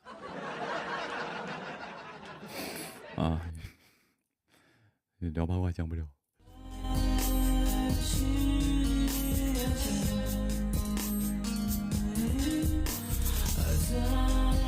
有没有你关心黄子韬了吗？我为什么要关心他？我为什么要关心他？我富婆找他带我，他都没带我，没给面子，跟人家是世交都没给面子，我为什么要关心他？嗯，关心不了。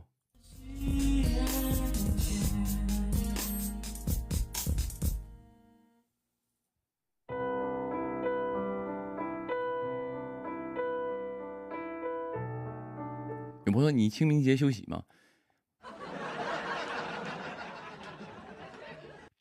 其实按常理是啊，是我每年那个什么，我每年只要是清明节，我都会回丹东，都是往年啊，只要是清明节，我都会回丹东一趟，就是因为我有个扫墓的习惯，我必须回扫墓。但今年确实是比较麻烦，现在剧组拍戏，我确实是回不去。以前是剧组可以请假，我怎么都会请1天假，我会回丹东一趟。但是今年清明节呢，确实因为疫情，你回去你回来就不一定让你继续拍戏，我怕影响剧组进度，所以等拍完了的话，我回去一趟啊。但是这个清明节我休息是休不了了。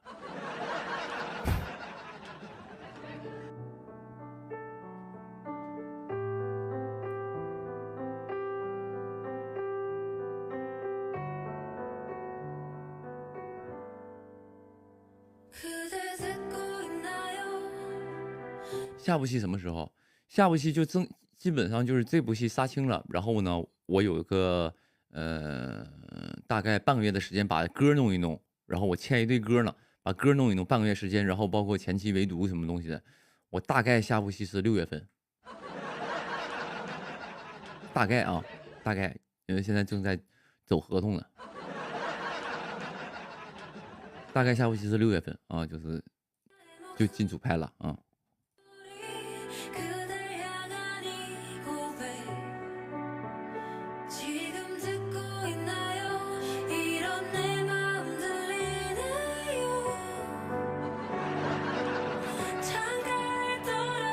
还没签合同呢，是啊，没签呢，这不是走合同吗？合同在这就是得合同这个东西得反复过几轮啊，走合同呢，嗯，古装戏吗？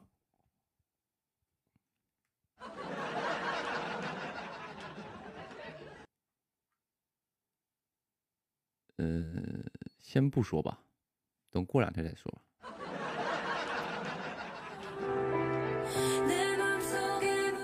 啊，算了，告诉你们，现代戏啊，现代戏。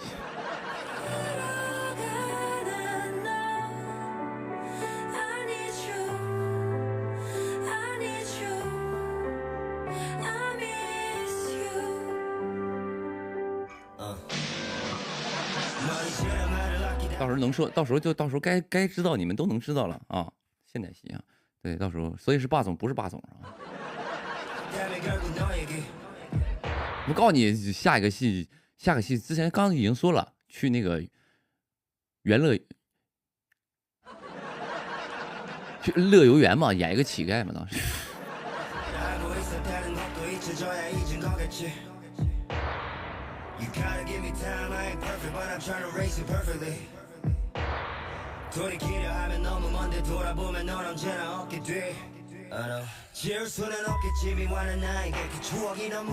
等回头这个活定了，等回头这个合同签完了，然后事儿都定了，回头给你讲这个活是怎么来的。哇，我到时候给你讲，就是我跟你讲，朋友们，我的活来的都是非常的神奇，真的，我这个活来的就是更神奇，就是老神奇了。莫名其妙就来个活，就是真的，但是非常感谢啊！到时候是感谢谁，我到时候再说啊。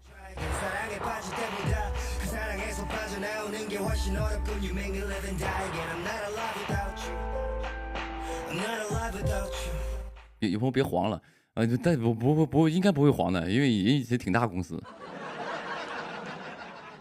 有朋友说，就有朋友说别说了，也没事儿，没事儿。有没有吃饭吃来的？没有，《安乐传》是吃饭吃来的。然后呢，就是当时《安乐传》确实是吃饭吃来的。后来呢，那个什么，就是不是我跟你们讲了吗？讲完之后，人家那边那个制片姐姐还跟我说了，说你小宁啊，那个以后这样事儿别往外说。我说怎么了，姐姐？她要不显得我们就是选角很随意。我。当时不是《安乐传》，不是当时吃饭嘛，就是看到那个我们那个制片姐姐了嘛，姐姐就说你后面有没有活？我说后面啊怎么事吧？她说我有个男二特别适合你，你来吧。我说就吃个饭活就来了是吧？她说对，来，我觉得特别适合你，本来就想找你。然后结果呢，我直播的过程当中呢，我就是以一个开玩笑的方式把这个话说出来了，我就说我爱吃饭吃来个活。结果人姐姐跟我说那个以后别这么说，你要会显得我们这个在筛选角色的时候没那么的反复思量。我说好像也对啊，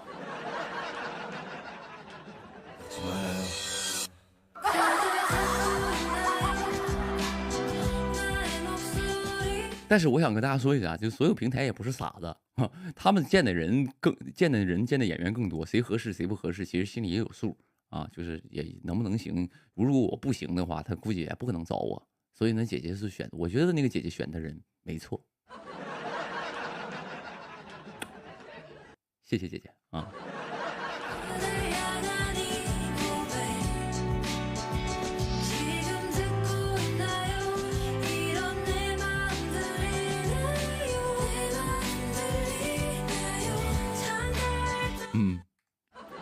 其实这个活怎么来的呢？也能讲，也能讲，我就顺便给你们讲了这个活是怎么来的，朋友们，我的天哪，绝对的，我的天哪！这个活是怎么来的呢，朋友们？就是，但是什么活我不能说，我也不能说里边具体人物是谁，因为到时候你们就知道了。我当时这个活是来的非常神奇，我也是去参加一个活动，啥活动呢？这个活动叫做什么呢？叫做这个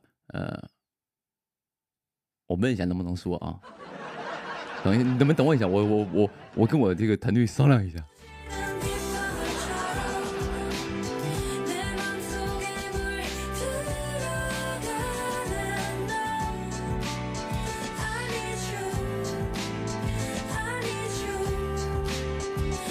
我看看这个合同过到哪儿了。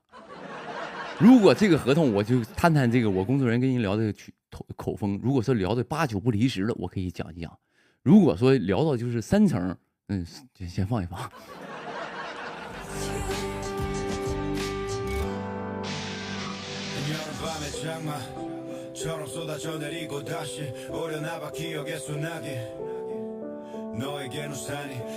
行，那先不说。没有，我有点小事儿就喜欢跟你们分享，因为很好玩儿啊。我平时像这种东西，我跟你说句实话，我也没什么朋友，我朋友都是这个圈里人。然后呢，我现实当中也没有什么朋友。然后呢，你说我就这些东西，如果我真的是，比如说我跟朋友一块出去吃饭，我把这事儿讲了，人以为我在装呢，人就会以为你是不是在那装呢？你显示自己很优秀。我不是，我就先跟你们讲好玩的。那我觉得下次分解吧，好不好？那预知后事如何，请关注我的微博，我回头给你们讲这个事儿，还挺好玩的啊。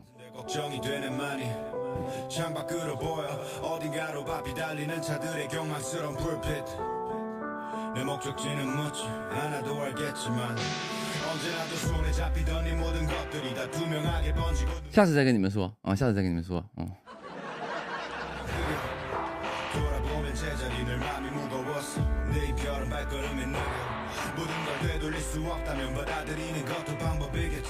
有朋友素人朋友没有吗？我就是素人呐，在下就非常的素，在下虽然喜欢吃肉，但是非常的素啊，没有什么素不素人的，我没有什么素不素人朋友，因为是说什么呢？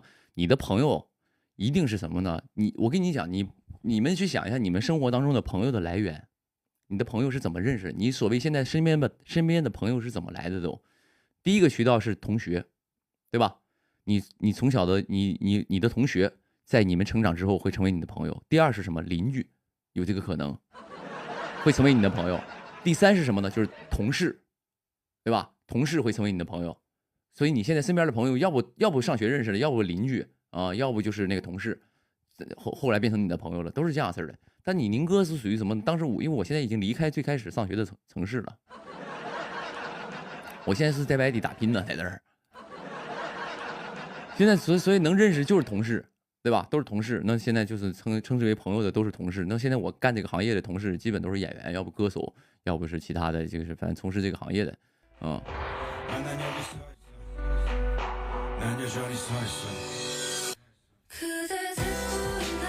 有朋友说还有网络，对啊，网络嘛，对，所以我刚才想把这件事分享给我的朋友们嘛，是不是？但不，我觉得现在在看我直播的不是我的朋友，对不对，家人们？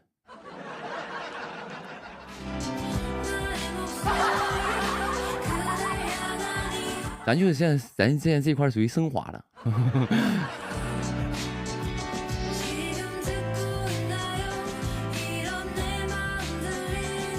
刚有朋友说业务和不是问题是啥呢？你是因为我说话太快了，你听不懂是不是？我说话有口音，你听不懂是不是？我不知道啊，因为我直播就是这个语速和这个语调，可能听我熟悉的朋友，就我想问一下，现场有没有朋友说听我直播说有几句话是听不懂的？有没有？有听不懂的吗？就是有说宁哥，你有时候说话我是听不懂的，就是我听不懂你说什么意思。应该没有吧？山东人能听懂是吧？山东，操闲，牛，山东菏泽。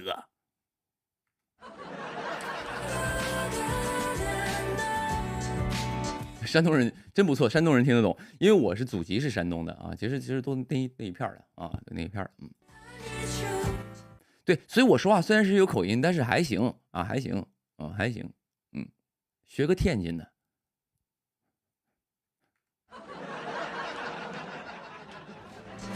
我的语言天赋是不太行的，不太行，朋友们，学不了。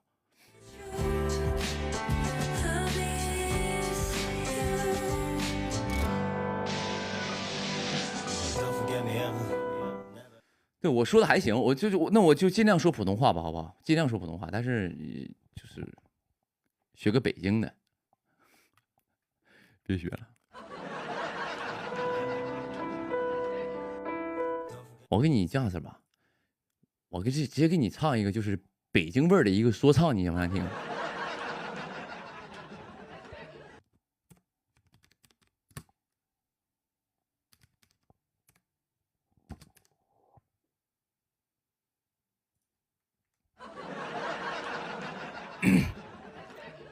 要，这里是 AKA 摩登兄弟 brother。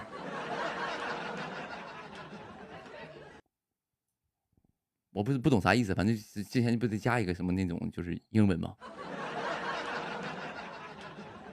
？OK， 要，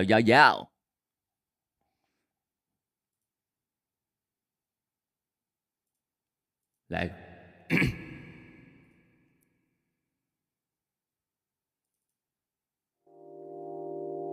呀，嗯哼，Yeah，Everybody, put your hands up。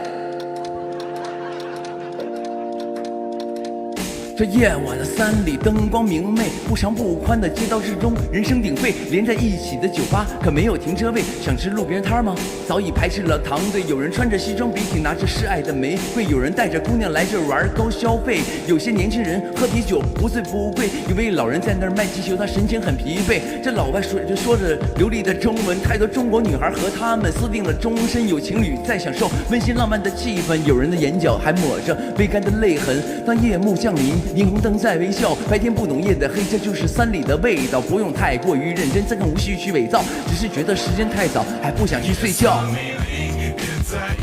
我们聚在山里，夜那么长，就让回忆把我留在这里。不太适合说唱。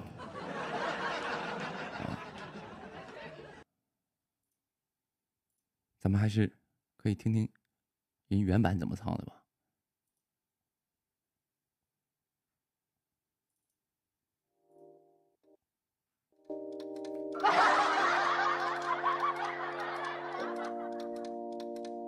这夜晚的山里灯光明媚，不长不宽的街道之中，人声鼎沸。商业价值大打折扣，你什么意思？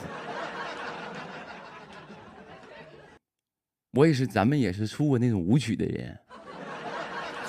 没有停车位，想吃路边摊吗？早已排起了长队，有人穿着西装笔挺，拿着示爱的玫瑰，有人带着姑娘来这里玩高消费。我唱的不对吗，朋友们？我唱的不对吗？就是刚才那个人他就这么唱的呀。你看我给你原版就这样式的。有，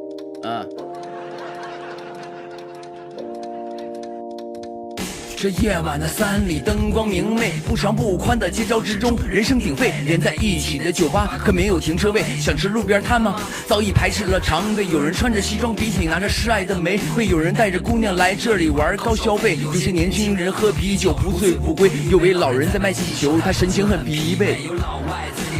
哎，不对吗？不对吗，朋友们？是一首歌吗？就一样。中国女孩和他们私定了终身，有情侣在享受温馨浪漫的气氛，有人的眼角还挂着未干的泪痕。当夜幕降临，霓虹灯在微笑，白天不懂夜的黑，这是森林的美。有时候你太急了，对我因为我确实不自信的时候就特别急，就怕节奏没跟上啊。不用太过于认真，更无需去伪造，只是觉得对呀，所以我刚才我想说，我说的普通话，大家看我直播的朋友应该都能听懂。对吧？还行啊。刚才有朋友，我以为说我有口音，说导致你们视听不舒服的话，那样的话我就直接就说普通话了。我还是比较在意这个用户体验的。我觉得就是无论哪个行业，一定要讲究一个用户体验感啊。就是你们看我的直播有什么想要提出的要求，或者是我能想到给你们提供什么更好的一个体验啊。所以说就是。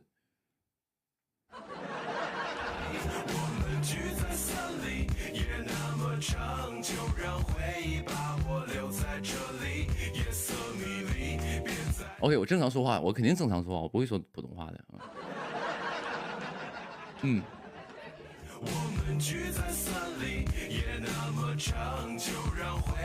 有朋友说唱个一爱如故，我就不唱了吧。今天，因为我今天就我要今天嗓子能唱歌舒服的话，我就那个什么去了，我去录歌去了。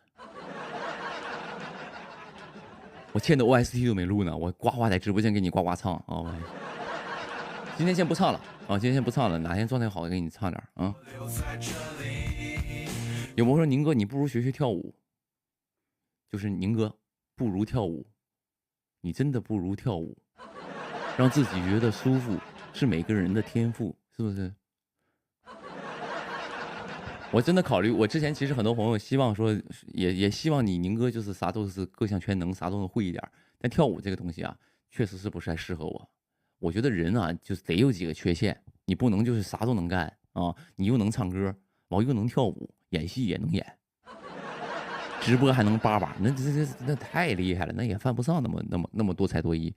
所以呢，就是你把有限的时间放在你能够去使劲的地方，我觉得就可以了啊。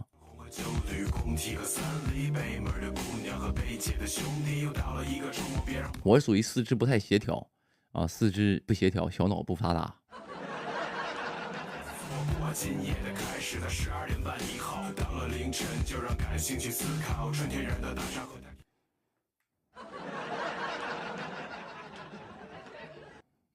扭两下就扭两下可以了。大脑呢？大脑，我是小脑不发达，没有大脑啊。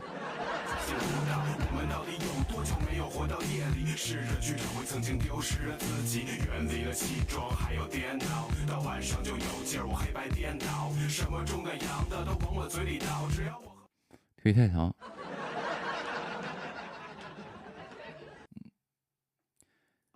行，我再跟你们聊一会儿，反正现在9点半，那个什么，你们等我一下，我去一个那个。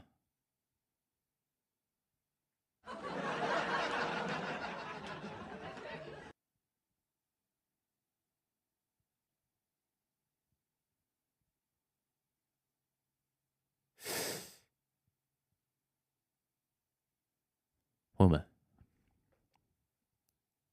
你们知道发生了什么吗？太神奇了，朋友们，真的，我隔壁打起来了。我隔壁打起来，你们听到了吗？你听，啊，我这个麦克风收音就是那个降噪做的特别好，你们听不到。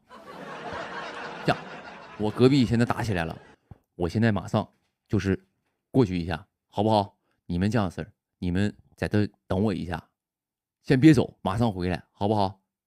等一下啊。你们马上等会儿，我给马上。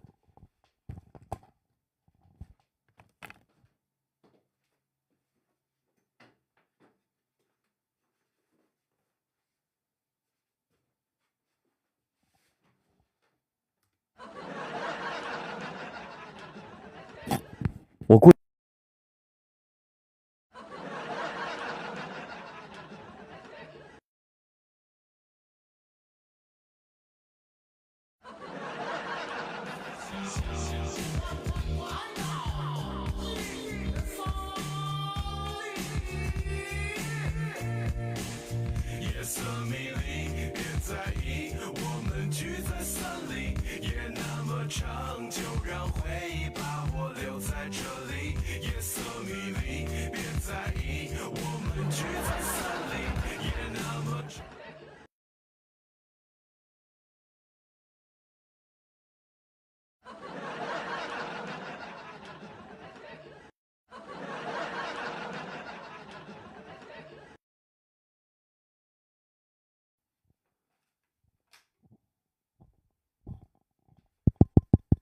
哦，有声音了，好了，嗨，等我一下，朋友们。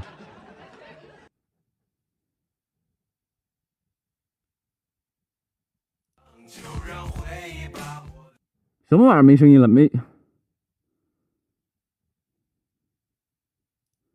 喂？什么玩意儿没有声音吗？哎 ，Hello。哦，有了，嗨。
人報章雜誌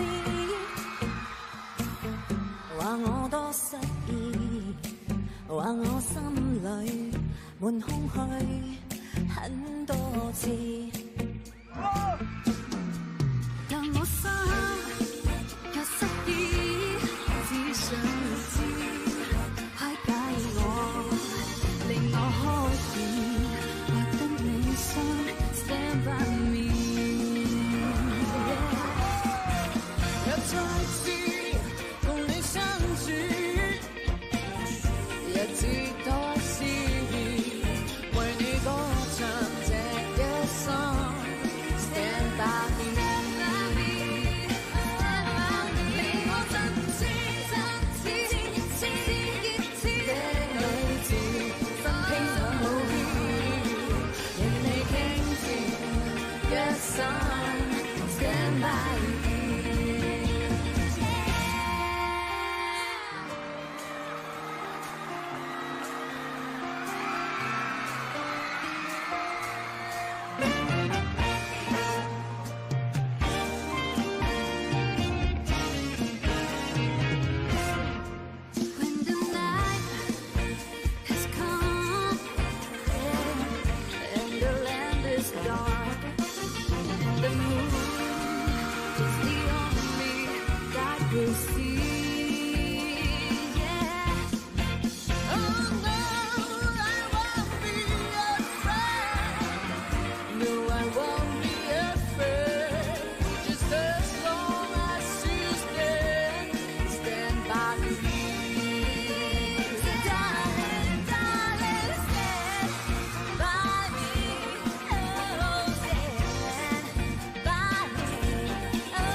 回来了，去处理一些那个别的事务。等一下啊，对，等一下，朋友们。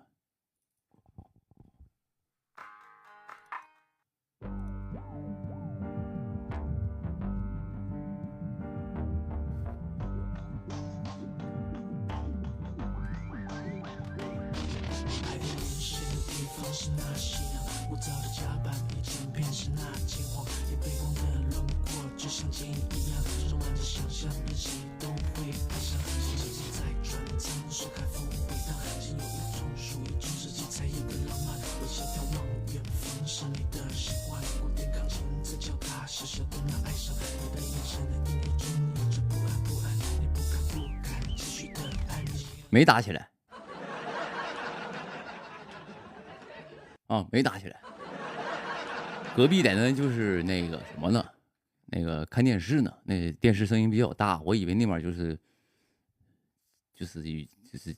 枪战了那东西。哇，哐哐的那边啊，原来在那看那个什么呢？看那个战狼呢。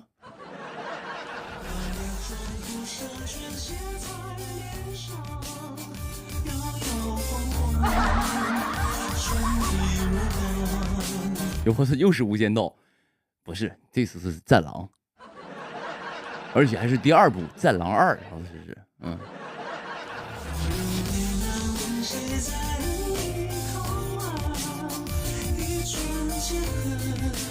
战况如何？人看电视呢，我去说啥？我说电视小点声，犯不上。我每天也吵吵把火在屋里在直播窝懒觉的，我叫人小点声啊！快去再看一会儿，你有多么不想看到我？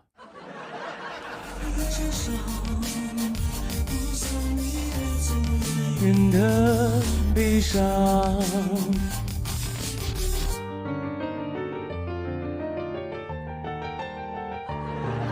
刚才那个什么，刚才那个我们长歌行的那个制片姐姐还发消息呢，然后告诉我今天是这个长歌行1周年，然后我觉得真好，因为我觉得就是有的时候合作一部戏，它对于我来说不仅仅是一部戏，就是我会觉得它非常有意义，你明白吗？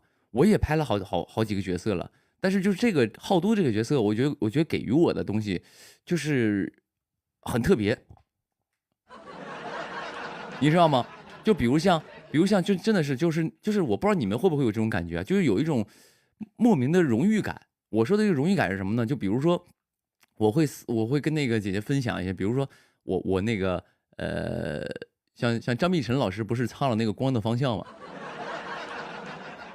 唱那个《光的方向》，唱了那个《长歌行》那个主题曲嘛。唱完之后呢，每次只要张碧晨在别的舞台说一演那个歌，然后马上那个什么那个我们那个制片姐就发给我，他就给我发一个《长歌行》YYDS 啊，然后我就给他回一个，我说那个一爱如故我唱不了，要不我也唱了啊。没有，我说那个意思啊，就是我们会有一个就是很开心啊，就觉得这个《长歌行》它不仅仅对于我们来说是一部剧，它可能也是一个就是有一个内心的一个就自我的一个荣耀感那种感觉啊，就觉得它是一个很有意义的一件事儿啊。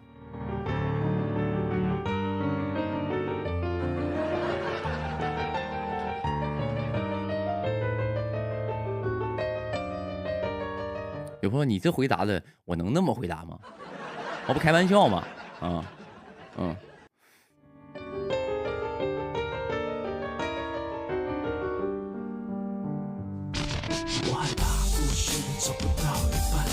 其实我对每个角色都是有感情的，就是我演过的角色都是有感情的。就是我觉得演员就是很好玩的一点就是这个，就是你演的每一个角色，你都会对这个角色有一定的情感投入，有的深有的浅。然后呢，就会这样的，但是你永远不会忘了这个。我觉得对于我来说，我永远不会忘了我演过的这个人啊，每一个剧里的人。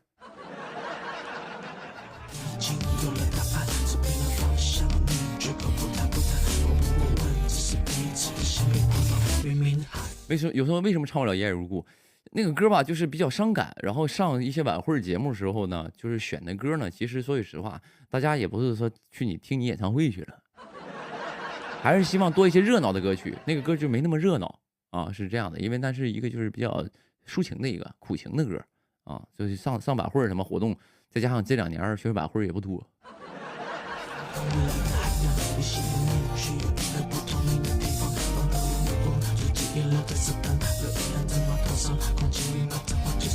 哇，才看见上热搜，是啊，又上了。谢谢朋友们，谢谢大家这些朋友们，就是我觉得我每次上热搜都和每个在看我直播的人是息息相关的，因为有的时候我下了播会看一看，就是我有的时候如果就是比如说我下了播，我会有比如说有的时候上课嘛，上完课或者是洗完脸收拾完躺在床上那一刻，我会打开微博，呢，就是看一看那个什么，看看里边就是我直播过程当中大家的反馈。因为咱们也做一个，就是我刚才不说了吗？我比较注重这个用户体验，讲究的就是个用户体验，所以我也去看看大家在看我直播当中的一个感受，一个感受。然后呢，我看完之后呢，我就想说，有很多朋友说，一般他们大部分的人的感受都是什么呢？就是我直播的时候他非常的困，但我一下播他就精神了，哎。我直播的时候他熬不住，就我的天哪，熬不住了！宁哥，你能不能下播？几点了？都12点多了，马上都1点了，你还不下播？我困死了。我说好，朋友们，那么咱们下次再见。我一下播精神了。你说这人不矫情的吗？是不是矫情？然后呢，还有就是什么呢？就是有很多朋友就也是看完我直播有点兴奋的睡不着，就是感觉意犹未尽，感觉好像想再唠一会儿。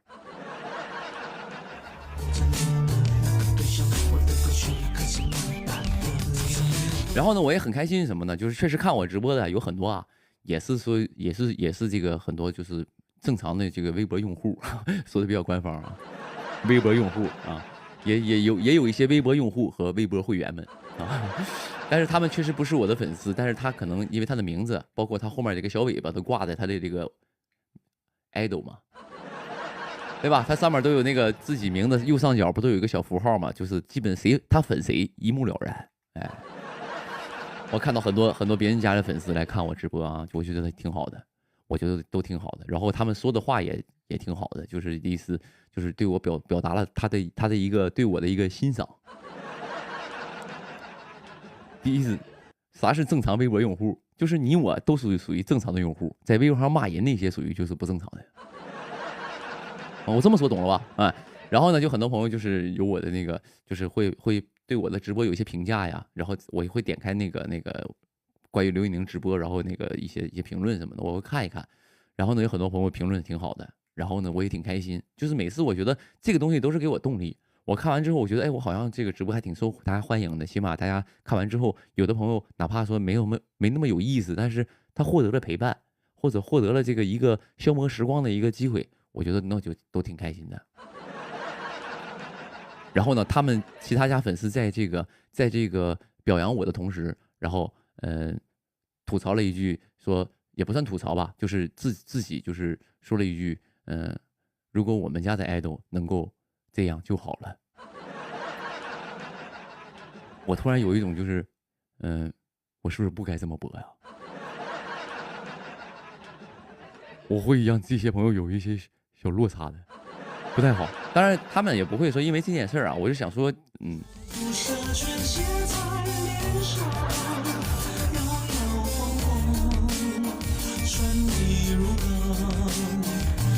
有朋友说，那个赵丽颖下一部戏是什么？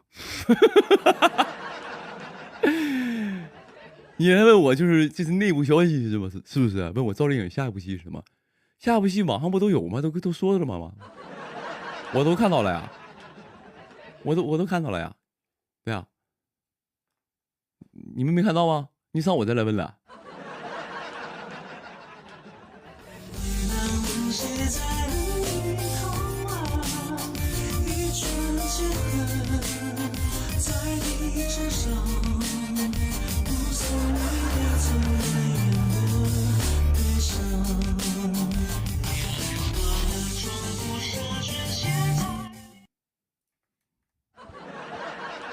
我不可能去说别人下部戏演啥的啊，我可能知道，但是那个什么，但是我不能去说啊。你像这种号，我自己把直播干成一个营销号了，可还行？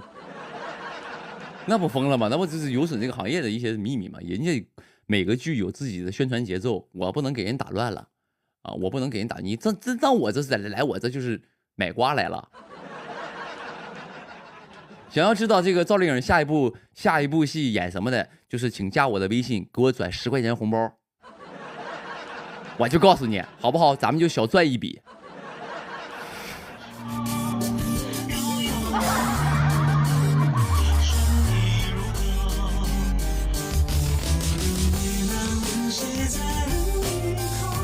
有朋友说：“宁哥，你微信号多少？你这样式，你现在在电脑屏幕里，你现在在你手机前面啊，把你的二维码打开，我扫你。来，那个我扫你。你打开，把你二维码打开，我扫你，加你好友。我加你，因为我一般这个行业属于什么，就是比较尊重别人，就是加对方，主动加对方属于一种尊重，都是这种的啊。”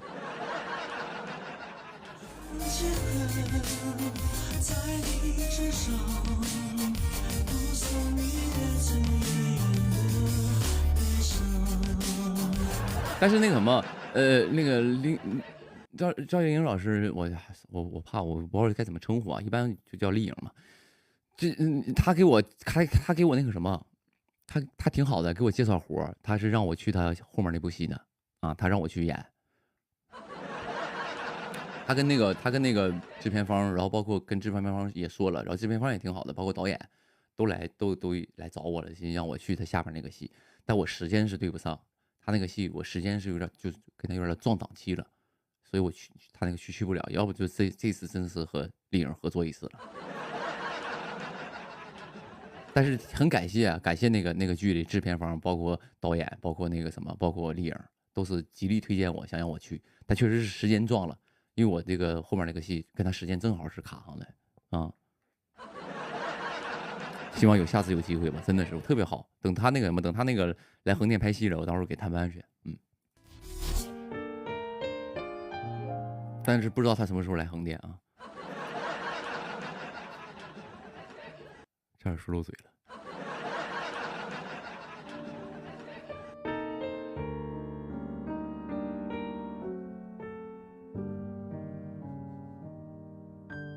哎，可惜了。没事儿，这个行业总有机会合作的，总有机会合作的，挺好的。又吃到烂瓜了，什么烂瓜？我啥也没说，你吃到啥瓜了？你吃空气都是瓜是吧？你给我来个空气瓜，没有啊，没有什么瓜，我没说啥瓜，我只是说他找我去上他那去那个什么，上他那挺好，给我推荐活，我只是谢谢人家。你吃到啥瓜了？这是，可能这个朋友是特别喜欢我，或者是就是同时喜欢我跟赵丽颖两位演员，就希望看到这2位演员合作，是不是？然后我当时我说我俩可能这次没有机会合作，他觉得这是个烂瓜，他不相信这是真的，他有点这个失望，可能是啊。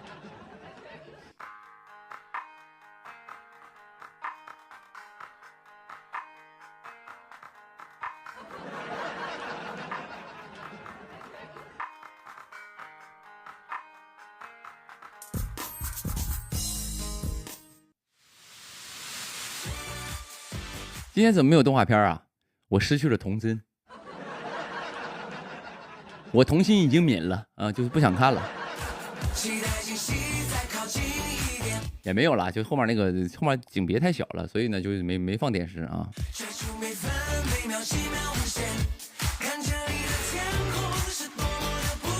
没有，今天直播比较突然，我买的那个设备都没到呢，我买了个桌子准备放那个屏幕了，结果没到啊。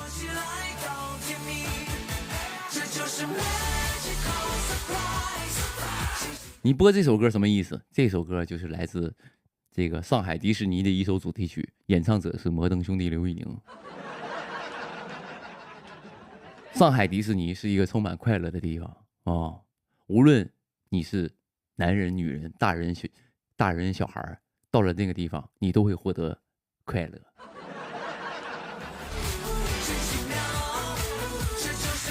这是一个非常美好的地方，只要来到上海迪士尼，你就会获得奇妙的惊喜。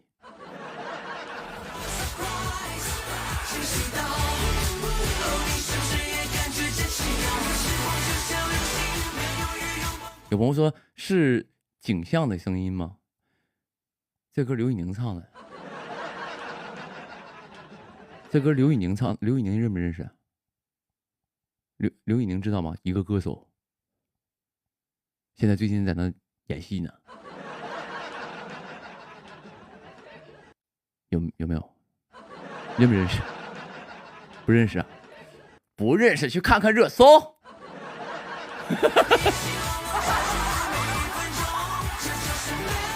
现在朋友们，咱们现在热搜几？咱们现在就是热搜几这一块不熟是吧？不认识，咱现在热搜几？朋友们，就是现在是掉了，朋友们热搜掉了13，不认识刘宇宁，现在马上退出我的直播间，到这个微博热搜13去瞅一眼，认识。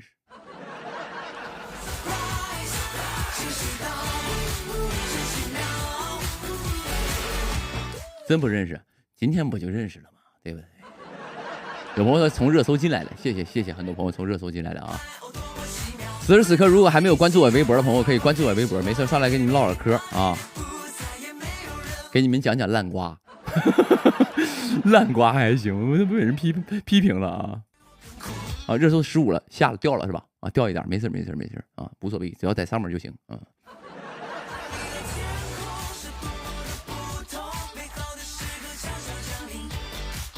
有朋友说刘宇宁不认识吗？专业干直播的，你说什么屁话？我花了4年的努力，为了证明我是一个歌手、一个演员。你说我是个专业干直播的？你可以说我直播干得很专业，但你不能说我专业干直播的，好不好？哎。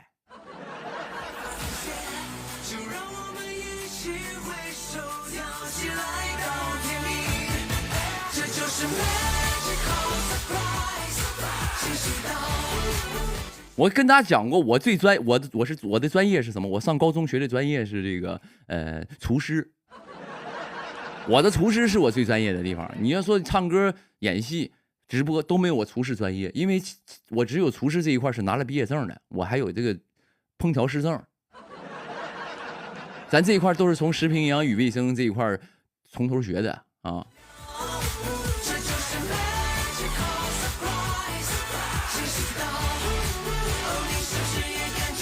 有说高中没有毕业，毕业了呀，职高嘛，但职业高中嘛，毕业了，纯上了2年呢。职业高中就是上2年，然后呢实习1年，但我也不知道当时为什么，就是实习那1年也得交学费啊，就是也不知道为啥，反正交3年学费，但是我在学校就干2年，就学2年，然后后面1年是上饭店去炒菜去，啊，是这样的，大专不是大专。中专，我们那叫职业高中啊，职业高中啊，也不算。其实我觉得是这样的啊，有很多朋友可能是觉得这个上职业中专可能学历没那么高啊。当然学历非常重要，我也希望朋友们在场的朋友都好好学习，能考大学一定考个好大学，考个好专业啊，有一个好文凭，我都希望你们都是这样的。但是呢，我觉得话又得说回来了，这个世界上呢，不是说就是考大学是唯一的出路。不是唯一的出路，你懂吗？就是365行，行行出状元。你在哪个行业里当了状元，那你就也很棒，对不对？可能有些朋友就是能学得进去，有些朋友确实不太适合学习，不太适合学。就像我就上课就是咋都听不进去。我上课的时候就唱歌，然后老师就给我赶出去。老师在上面讲课呢，我这边情不自禁在下面哼歌。老师说：“你给我站起来，你干啥不呢？”我说：“那个，我没干什么，刚才我情不自禁就哼出2句歌曲来，说你不好好学，你别影响旁边的同学。你旁边这帮人都是要考大学，人以后要上清华的，你在那哼歌，不影响人学习吗？你不学，你给我出去。”老师咋骂你的？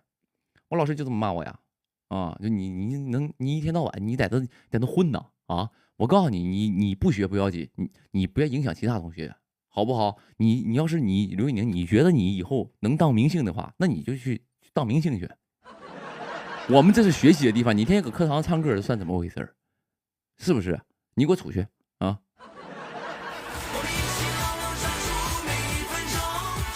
他让我出去，我肯定出去啊！嗯。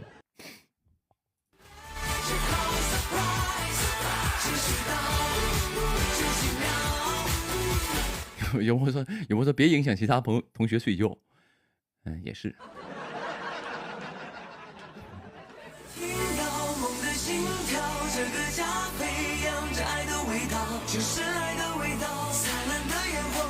后来就什么，后来就那什么去了嘛。后来就是我觉得确实我是学不进去。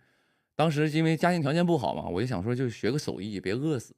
然后呢，就打听了一下什么行业是就是说就是咱们可能说以前啊，按以前那个老年代那个时候年代比较久远啊，比较久远的年代说什么行业是饿不死的，就是有一句话老话是这么说的：3年大旱饿不死厨子嘛。就以前会经历一些旱灾嘛，但是在当时那个朝代，就是当厨师的饿不死。3年大旱饿不死厨子嘛，那当时我就想说，我也怕饿呀，就去了嘛。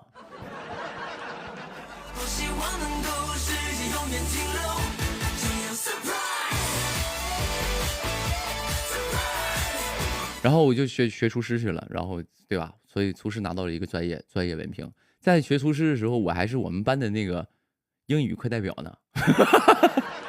在厨师学校，我是我们班的英语课代表。朋友们，你闹呢在那儿啊？我天天上人检查人作业的，我说你这个 noodles 写的不太对呀。potato 是这么拼的吗 ？potato 不是那个什么 potato 吗？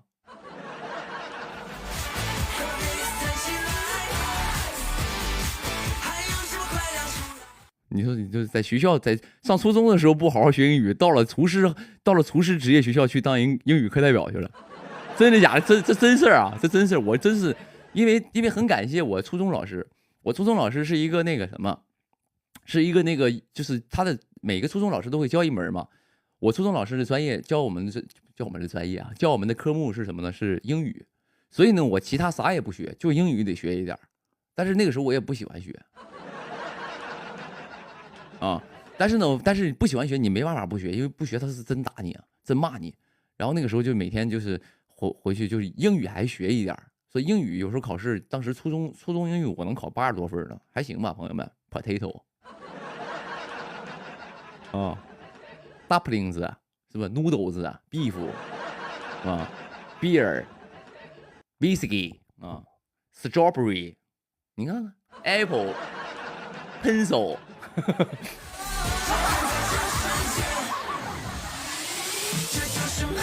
初中100没有，我是当时是你们说那个是属于中考说英语120是吧？我不知道啊，我没参加过中考，我是直接就上职业学校。我跟大家说了嘛，所以呢，但我们班考试都100分满分嘛，考80多分还行。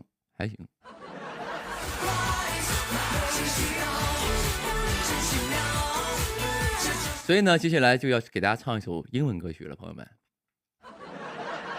哎，不说到英文，真的是想不起来我还会唱英文歌曲呢。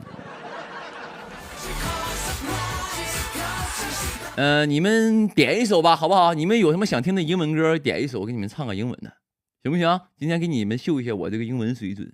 哎，英文歌基本上英文歌我都会唱，我会选择一个我想不想唱的，比如像你们点吧。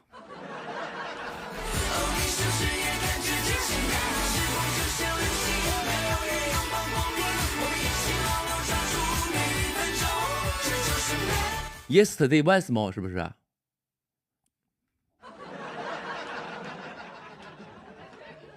？Yesterday once more，算了，太简单了。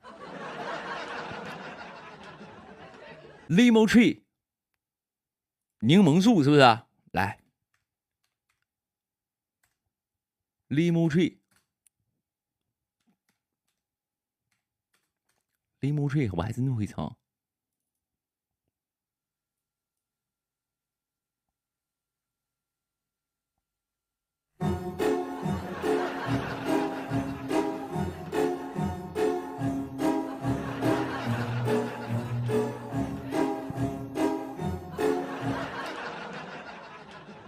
我试试啊！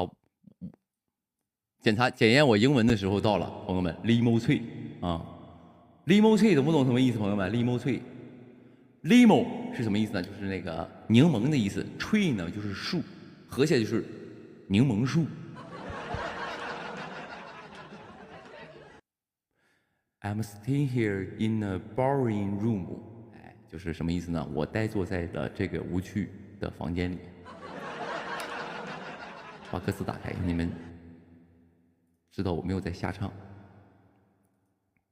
I'm staying here in a boring， 是念 boring 吗？有朋友说那是 lemon tree， 因为我这个人比较 emo。所以看到 lemon 呢，我就喜欢读 limo，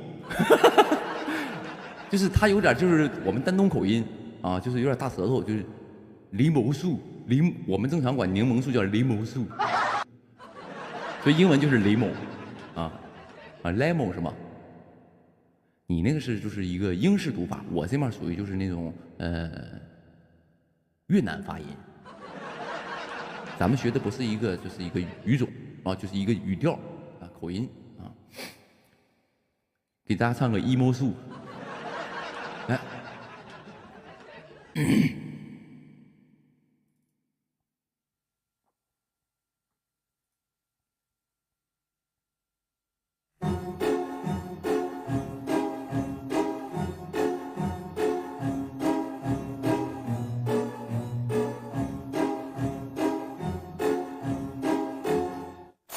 I'm still here in the barroom. I just run the sunny afternoon. I waste my time. 这个伴奏不好，这伴奏非常的不好，就是感觉就是几百年前的伴奏。我们好好弄一个这个，哎，这个可以。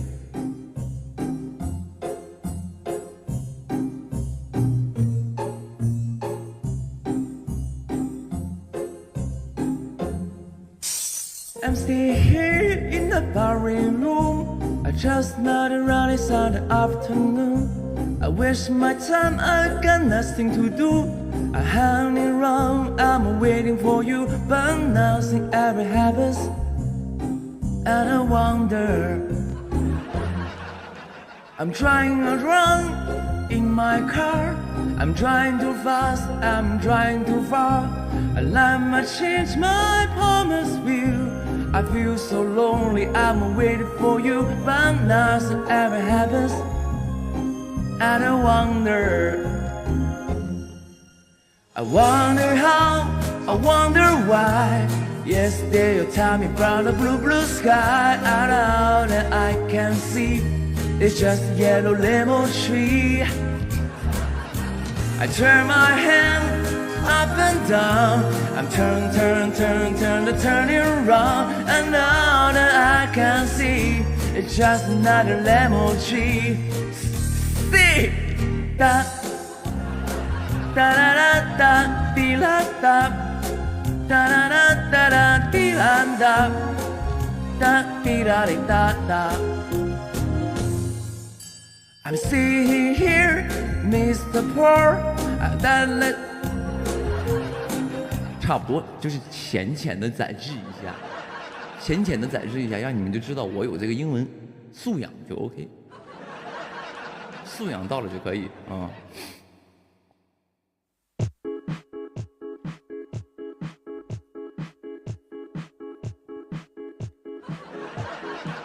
有朋友竟然在公屏上刷难听难听难听难听，我觉得是这样的。首先这位朋友，你现实当中没有朋友吧？还是说你现实当中唯唯诺诺，你网络上你重拳出击？就是你现实当中不敢这样事，你在我这就撒欢了。你这几个难听，你哪怕打一个，你说有些制片人看不到也就过去了，但你给我来个刷屏，一直刷难听，你这样容易就以后人想找我的 OST， 因为你的这句话给我活弄没了。我觉得是什么呢？断银财路这件事儿，朋友们千万不要做。你们在生活当中，也要记住这句话：你干啥都行，但是你要不要断银财路？你断银财路，人容易跟你玩命。你没听过一句话叫“人为财死，鸟为食亡”吗？对不对？你别断银财路，好不好？你自己去检讨一下。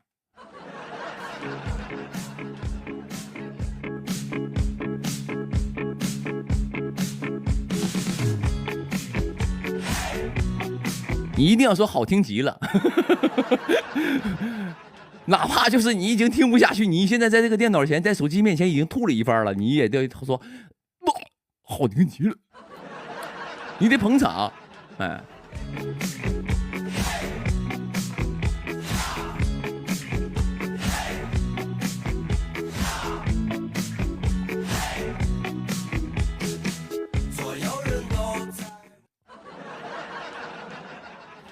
啊，可以了，差不多，我知道好听极了啊。哎呀，我觉得一般吧。没太发挥好，发挥好的话，一定就是属于就是在可以就是画到天籁之声那一片了。现在只能算是好听啊，就简简单听个乐呵，好不好？没好好唱，主要是为了展示英文功底啊。Very good。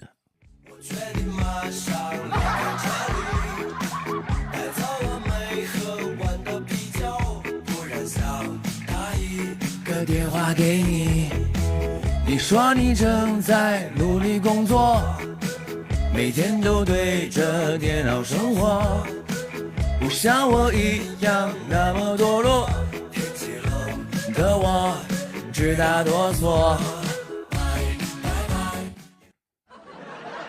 有朋友说你宁哥你好虚伪啊，这不直播效果吗？啊，其实你宁哥就是我，你别看我在直播里就是咋咋呼呼、生龙活虎的，我现实当中真的是啊唯唯诺诺。我就是现实当中唯唯诺诺，网络上我重拳出击的那种人。我现实当中就是遇到，比如说一帮朋友去吃饭，我就基本话特别少那种的，我就是唯唯诺诺的啊，就是这种的。就是人家有的时候看我直播都觉得我好像是精神分裂，说你现实，他们有的时候跟我吃饭就会说，宁哥你要是现实当中说话也跟直播那么多就好了。啊，他们都给我这个评价。然后呢，但是那天，但是我那个什么，但是有些朋友真的是，就是比如说那天给我探班那个朋友，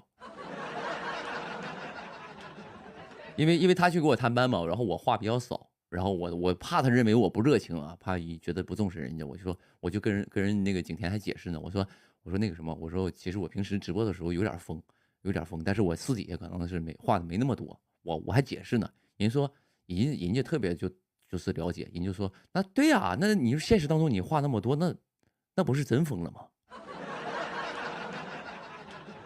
对吧？现实当中你那么话那么多，那不真疯了吗？是不是？就是你知道你直播是那样的，哎。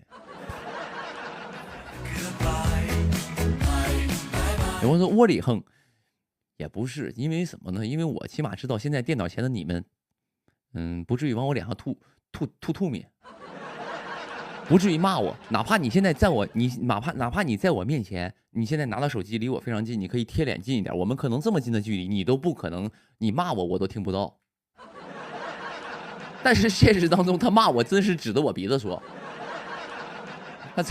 对啊，所以就还好啊。所以在直播当中呢，我会给自己一个洗脑的一个过程，就是我直播的时候，我会给自己洗脑，洗什么脑呢？就会我会告诉自己，现在在看我直播的这些朋友都非常爱我，就是我说什么他们都是觉得好，就是都是对的。我唱什么歌他们都觉得好听，我就给自己洗脑这样子，所以我会特别自信。人一自信话就多。那不自信的情况下，包括在现实场合当中，你是因为不自信，所以你话很少，因为你不知道说句话对不对，或者你说完这个话人愿不愿意听，是这样式的。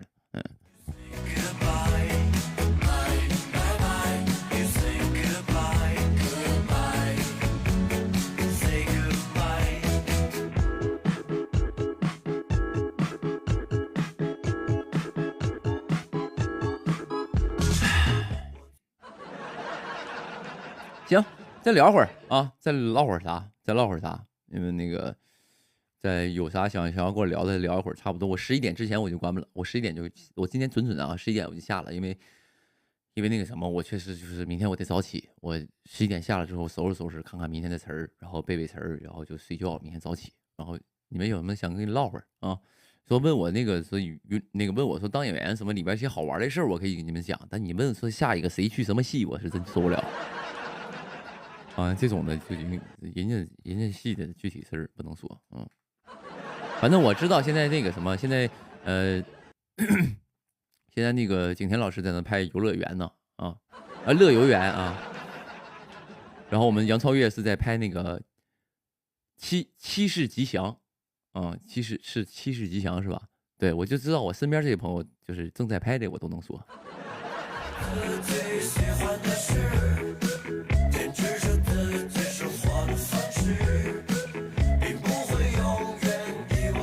有朋友演戏有周末吗？演戏是没有周末，演戏没有，而且演戏不仅没有周末，还没有日夜。就是其实你们看到很多说那个戏里边，就是大晚上，其实都是在白天拍的啊。但是前提是在房间里，在房间里的戏，比如说你看你在房间里俩人在那说话呢，然后外边太阳照进来，其实都有可能是夜里拍的。演戏这个东西没有休息天，就是没有休息天，就是你可能基本上给你排戏，哪怕你说句实话，也不是说敬业啊，也不存在敬不敬业，这个演员就是这样事儿的。比如说你今天感冒了，或者你发烧了，或者你身体特别难受，但今天排了你的戏，你该去也得去。我是这么做的啊，我是这么做的，为什么呢？因为我知道这个剧组一天的消费是好几百万，甚至几十万，或甚至上百万的，你不去就没有东西拍，所以都是基本大部分演员都是能够这样的，所以不仅没有休息天，你就是你生病了你都得去啊。有朋友说敬业，敬什么业啊？赚这么多钱，有什么可敬业的？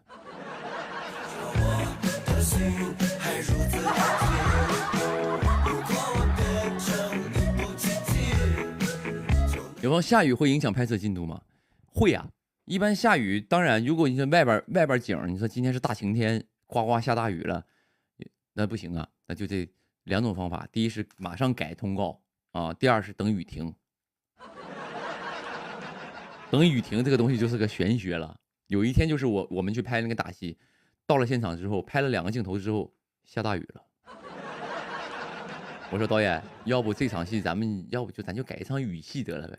这场戏也挺好的，就在这个瓢泼大雨当中，俩人就是冒着雨给这个词儿说完了，更感动，绝了，咱们就绝了。然后后来导演说也不是不行，但是呢，你们这一撇和另一撇是属于就是那个时空互切，啥意思呢？就是我们在做这件事的同时，另一批人也在做同一件事情，在做另一件事，但是时间是相同的，就是时空互切。但我们这边下雨，他们那边不下雨的话，那就导致一个什么呢？就是感觉我们不在一个地方，我们连一个城市都不在，所以呢就得等雨停啊。等雨停，现在因为手机 APP 都很发达，就是手机有一些天气预报，它都能预测几点雨停，你们知道吗？虽然它不准啊。那天我们是晚上8点开始拍的，然后呢，顶上手机上显示今晚10点半左右这个雨会停。我也是因为上一次我才知道手机有这个功能，就是既然都能看到天，就能知道雨几点下几点停这件事，我觉得好厉害啊。然后呢，我就说导演那怎么弄？今天拍不拍了？因为8点了，我那个时候我说拍不拍了？他说那我们等等雨停吧。我说几点停？他说大概10点半左右，咱们就给他做2个点。我说那这2个点我们要干点什么呢？他说你想干什么干什么，但最好是什么呢？就是坐在那个椅子上祈祷。祈祷赶紧停。我说那我这点祈祷也估计也不太有用啊。这个雨就是因为当时是雷电雨，就是雷暴雨，你知道吗？不是说下点小雨一会儿停了，那是下哗哗闪电的，那暴雨哗哗下呢。我就跟导演我说估计这个雨是停不了了。要不你看看就哪天再拍吧，我们拍点别的也行，拍点别的屋里的也行。他说不就等。结果过来等了大概半个小时，他也看估计也没希望停了，越下越大，路都走不了了，全是水，车都出不去了。后来寻思算了吧，后来就收工了。所以遇到下雨的，就是要不就是改通告，要不就是那个改戏。如果戏改不了的话，那第3个就是可以雨小的情况下可以搭雨棚，就是上面会有个雨棚。你像我们长歌行拍那个蹴鞠那场戏，你想想横店怎么可能那场戏拍了1周，拍了7天到10天吧，应该是那场戏，光蹴鞠那场戏，你想想怎么可能7天全是晴天，有下雨的天，搭在棚拍的，上面有个盖儿，有个那个搭了一个雨棚啊。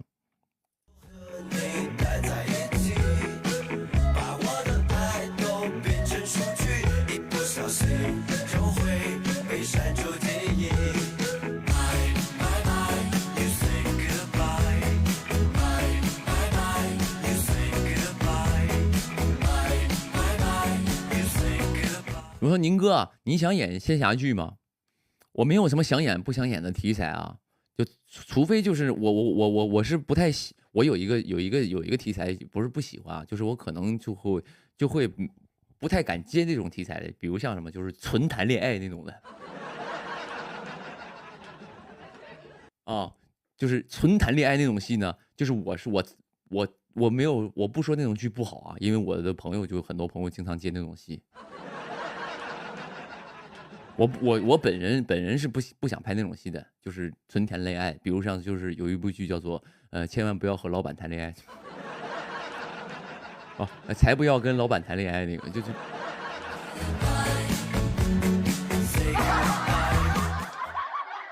因为我会就是不太，我不知道自己怎么演，我确实是对自己不自信啊，你怎么回事？没怎么回事。我说我可能不太会接的一些题材啊，是这种的，因为我还是宁哥还是有一颗就是那种总想闯荡江湖啊，也不知道为什么啊，总想闯荡江湖，总想斗破苍穹。所以说仙侠也是可以的，但是我没有拍过仙侠，我没有拍过仙侠，之前也有仙侠的本儿给我，然后呢，我就会觉得，如果有多选择的话，我可能先拍点儿就是我说的话我自己能听懂的，因为我的能力有限，我的想象力有限，你给我讲一个就是比如说你上一世是一个厨的，但是你上一世的上一世你是一个在琴楼里弹琴的姑娘，你接着再上一世呢，是一个推车卖饼的卖炊饼的一个小伙儿，你有一个弟弟叫做武松，就是像这种，就是你跟我讲好几生好几世这种的，我确实我就在想，我干过这么多行业，我怎么演？我怎么弄？所以我可能我没有接触过，所以我还挺感兴趣，我是想演这个是想演的，但是没演过啊。但是我想象不到我到时候我接到这个人物的时候我该怎么弄啊？可能那个活儿到那个活儿来的那一天，我可能就知道了啊。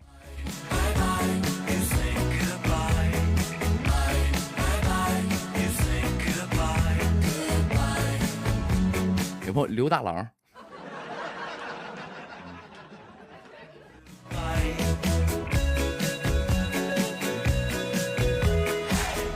然后背台词难吗？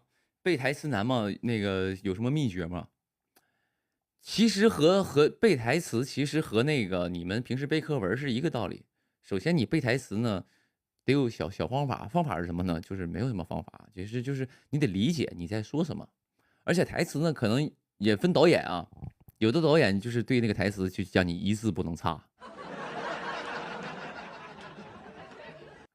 啊，有些导演就感觉这个我不知道但是我没遇到过，但我听说同组的演员遇到过，就是那种就是我就给我吐槽说哇上部戏我拍戏啊，那个导演让我这个剧本一个字都不能差，哪怕他后面说你是傻子吧，哈哈两个哈你都得笑两声。打个比方，当然不是这个意思啊，就是比如说后面有什么你好会啊，这个啊一定要说出来，比如说你好会啊都不行，但你一定把那个你好会啊。我说这是为什么？他说不让，他说完全一个字不让改。我说为什么？他说因为啊，就是那个不知道，我算了，我不能说为什么。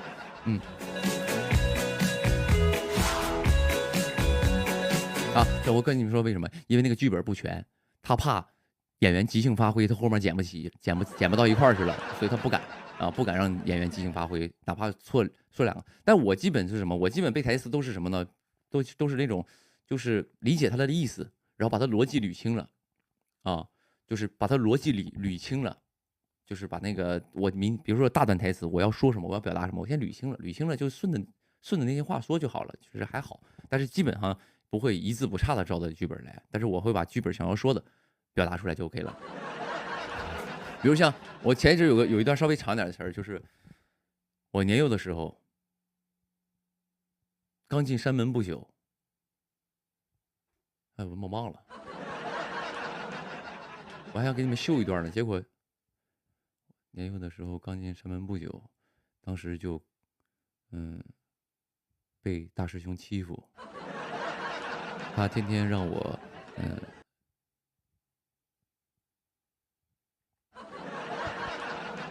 我记性太好了啊，记性太好了啊，是有一段台词是这样的，说我刚被称为天下第一剑客的时候，其实那个时候我刚出山不久，我是奉师傅之命去挑战各路门家，但我前3战就直接挑战了名家，想的就是赢了最好，输了我也不丢人，所以我第1战便赢了两广第一剑，第2战赢了中原第一剑，第3战赢了巴蜀第一剑，就吹牛嘛，跟人吹嘛啊。后来我之后就没人再敢跟我打了，因为我把这3个高手已经打败了，没人再敢跟我打了。后来我才知道，我这个天下第一剑是这3位高手分给我的，因为他们觉得就是输给我不丢人，输给一个好像是不是第一高手的话，就有点丢人。有朋友老大台词真好，好个屁，别在那硬捧了啊，别在硬捧了啊！但是说英雄那个。因为这2天我那个团队在去看片了，因为真是快要上了，去看片去了，然后那个发了几个小片段给我，我一听啊还行，当时配的还行，所以呢，我对我以后演戏的一个小要求就是什么呢？就是尽量就是什么呢？就是尽量就是能用自己的声音就尽量用，只要那个平台方剧方那个允许的话，我尽量自己配音，我就是这样事儿啊。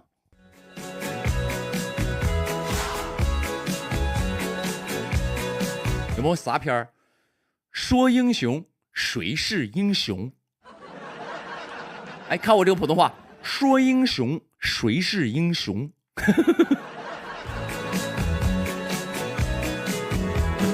啊，现在快要上一句，说英雄谁是英雄？然后那个也是魏瑞安老师的一个小说改编的啊，改编的咱是怎么说呢？这个因为这个小说稍微有点早了啊，稍微有点早期，因为它是其实和《倚天屠龙记》。包括那个4大名捕那个时期的，就是同一时期的一部小说，叫做那个说英雄谁是英雄啊。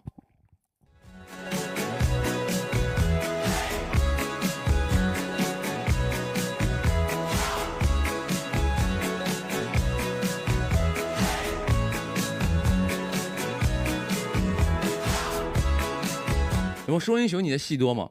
说英雄应该是我近几部戏最多的一部戏，我应该是360多场，360多场已经很多，非常之多了啊，非常之多了。你想想，我现在拍的戏是200场左右，然后呢，《安乐传》好像也就200场左右，不到200场应该都，然后前面那个更少啊，前面那些都更少，都200场左右。我那个白愁飞是最多，是近期拍的戏最多的，360场啊，最多的。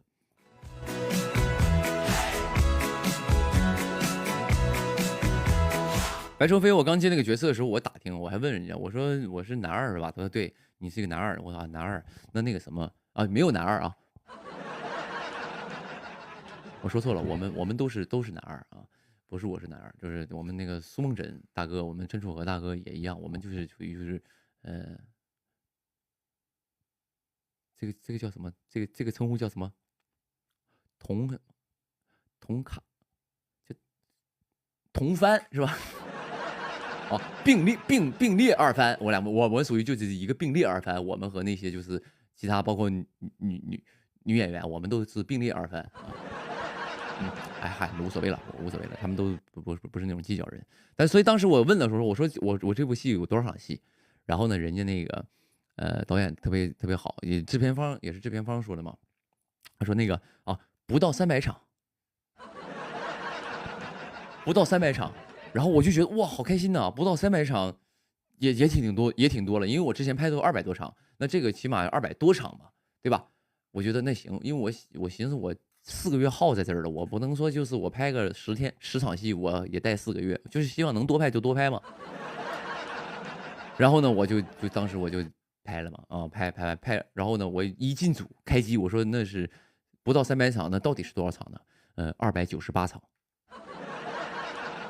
因为我就觉得越拍越，我越拍还剩这么多，越拍还剩这么多，拍了100多场了，我寻思那我还有一半吧，不啊，还有2/3呢。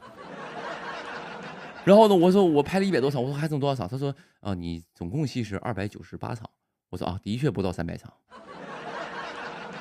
结果呢，后来呢，就是导演拍着拍着呢，因为那个剧本呢，就是编剧会写一份，但导演呢会随着自己去和编剧沟通，再重新把这个根据从拍摄过程当中去捋人物、捋故事，然后再有一个自己的创作。最后这个白兽飞是360多场戏啊，就导演一顿给我加。到时候我估计又得，当然都是不脱离原著的东西啊，只是原著太多了。原著东西太多了，他不可能在30几集就全讲完，每个人都有大部分的故事，所以呢，他就拿了一部分我的故事进去填，然后呢，就是每个人的故事全部都不是说光我自己加了，是所有人都加了啊。啊，你不是光我自己，朋友们一定不要说我是加戏，因为不是光我自己加，因为加了我就要加那个超越和郑润熙的，是这样的，因为我们仨人是属于一个小 team 嘛。哦，所以是这样的，不是光加我的啊，就是都，所以就是导演越拍越嗨，就加了比较多，然后呢，戏现在就也挺丰富的啊，嗯，但这个戏呢，其实说句实话啊，我看了一下，因为这个戏就是，因为我对大众的这个其实看戏的一个审美，其实我是不了解的，因为时间很少去看戏，你们说那些口碑的戏，我基本都很少看，因为确实没时间看，我每天都在工作。啊，收工了给你们直播。那个戏呢，我觉得看的时候会有一些，就不像现在很多市面上那种戏，就是特别热闹。就是我觉得是这样的，特别热闹，就是那种啊，大家欢欢乐乐、开开心心的，哪怕是悲伤也是特别大的起伏那种的。那个东西前面这部戏呢是前面铺了好多背景，铺完之后你就是那个故事会越来越觉得哇。我去，他们这样了，就会有这种感觉啊！他不是那种上来就给你爆点，让你马上抓住你，然后让你成为他的观众，不是这种方式的。对，我觉得是这样的。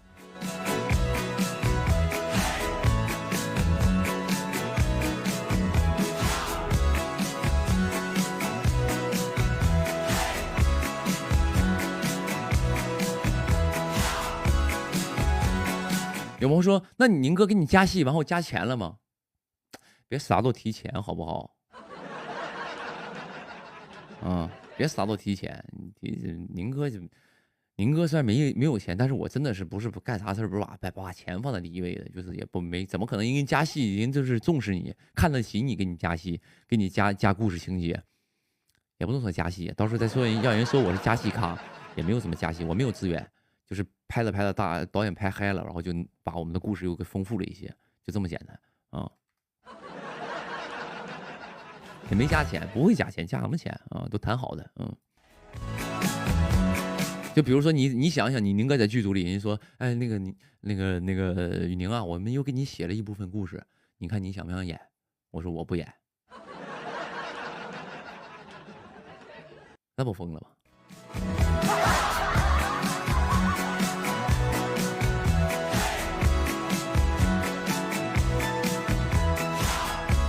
安乐传配音了吗？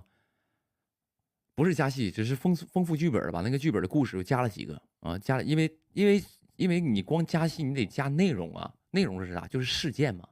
每个人就是其实人物怎么，一会儿再跟你们聊深一点的东西啊。先聊这个，有朋友说那个，有朋友说有朋友说我求你了，你快告诉我这个赵丽颖后面的近况吧。我这不卖瓜，我这不是卖瓜。你求我也没用，我不能说呀，我说啥呀？反正你到时候就知道了。你着啥急呀？你着什么急啊？他后面活老多了，你别着急，不用替他担心。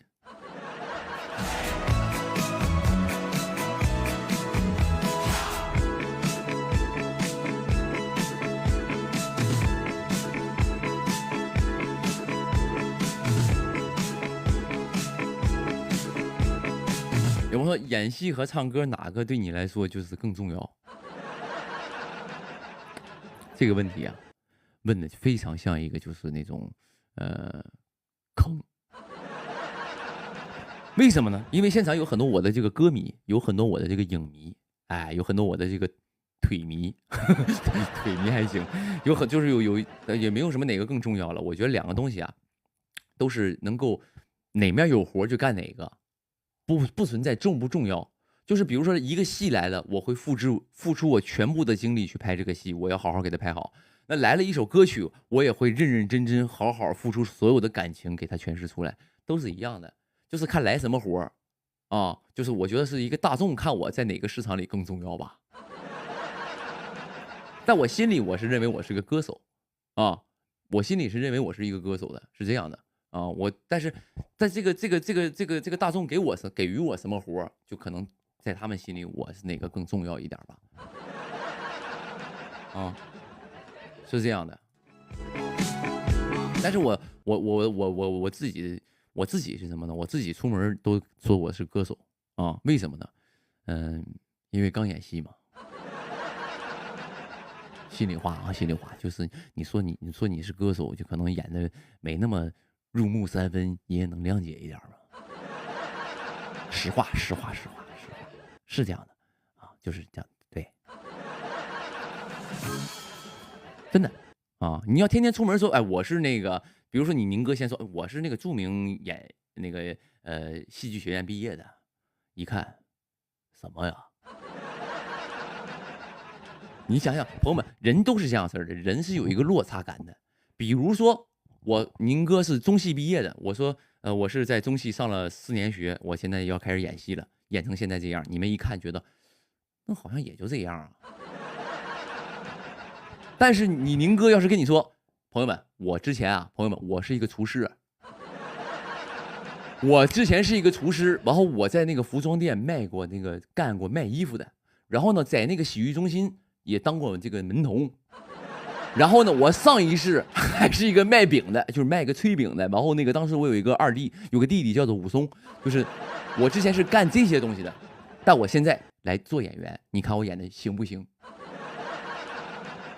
哎，就是玩这个东西吧，就是好像就是大家就会觉得哦，稍微宽容一点啊，但也不会太宽容啊，只是我不想自己给自己弄得下不来台。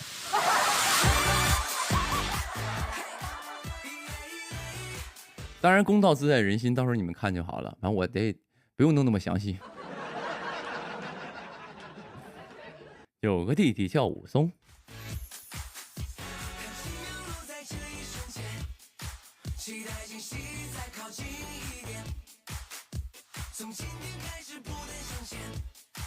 安乐传什么时候播啊？今年应该是会播的，但是安乐传因为比较，你就算吧，去年啥时候杀青的，大概1年零2个月到3个月，怎么也播了。啊，像那个最近播那个《玉娇记》呢，它是比较快，因为朱导的戏啊都是快。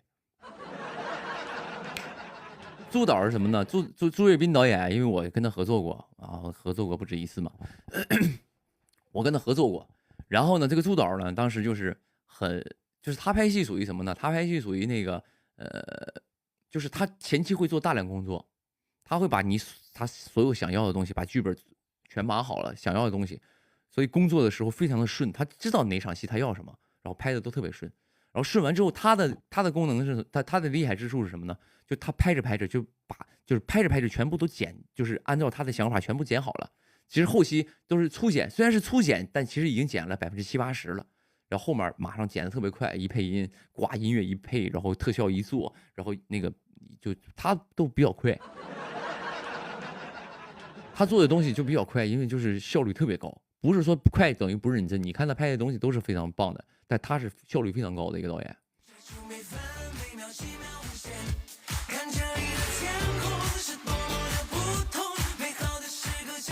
有朋友说《玉娇记》看了吗？没看吗？不想看，有点这个难过，因为里边那个男二本来是我要娶的。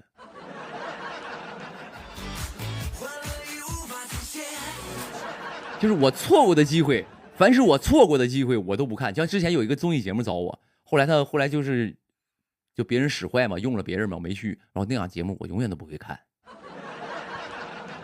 啊，当然这个不是，这个我没去了，是因为撞档了。当时那个时候正好我在拍《纸川》，然后这个预交机开机了，是这样式的。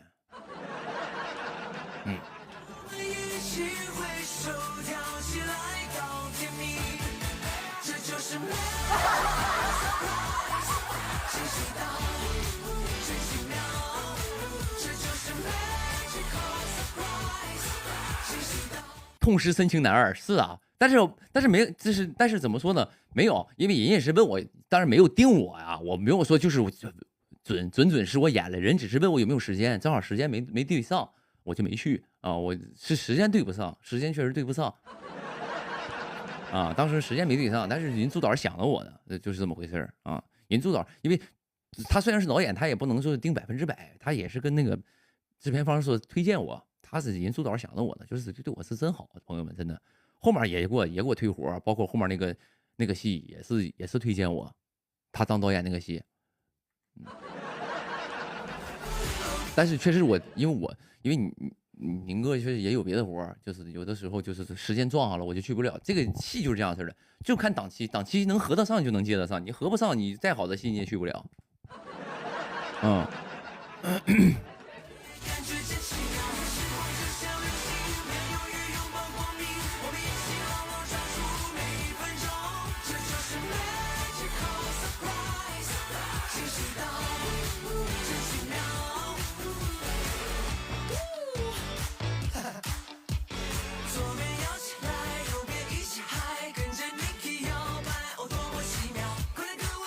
安乐传配音嘛，没配音，现在还在剪呢。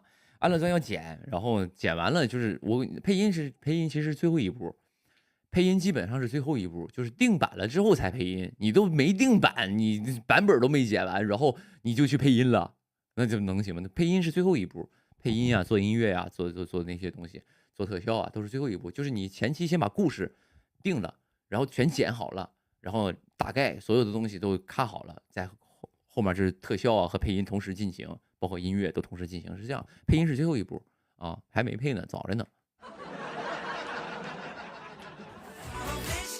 子川配音嘛，子川是应该大概是用60%的同期声，然后后面就是因为同期声这个东西很难实现，然后60%到40%到60%同期声，然后剩下的去能补就补一补啊，但也是自己配音啊。天行健你配音吗？天行健我肯定配啊，都配，我自己演角色我都会去配的，这个就不用去问了，都会去的。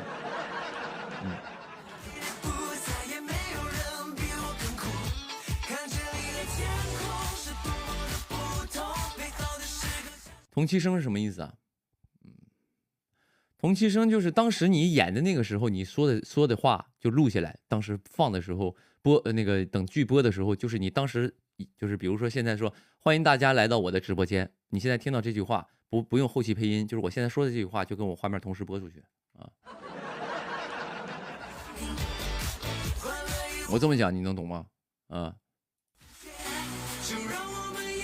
没有杂音嘛？对啊，所以就是同期声会有一些困扰，就是收声要求非常高，环境要求非常高。但是你想想，在横店的话，横店就是那天就是我们在一个场景里边，隔壁仨组，一个场景就是隔一条街一个组，隔一条街一个组，就是那都窝乱叫，那边1、2、3开始啊，都是这种的啊，全都现场收声很难做到的，你别说那个什么，别说电视剧了，别说网剧、电视剧，你看现在电影不也得很多配音的吗？电影都后期配的，很多电影都后期配音嘛。以前其实电影比较都要求是那个可能是要求上高一些，就是同期声嘛，啊，要一个真实感。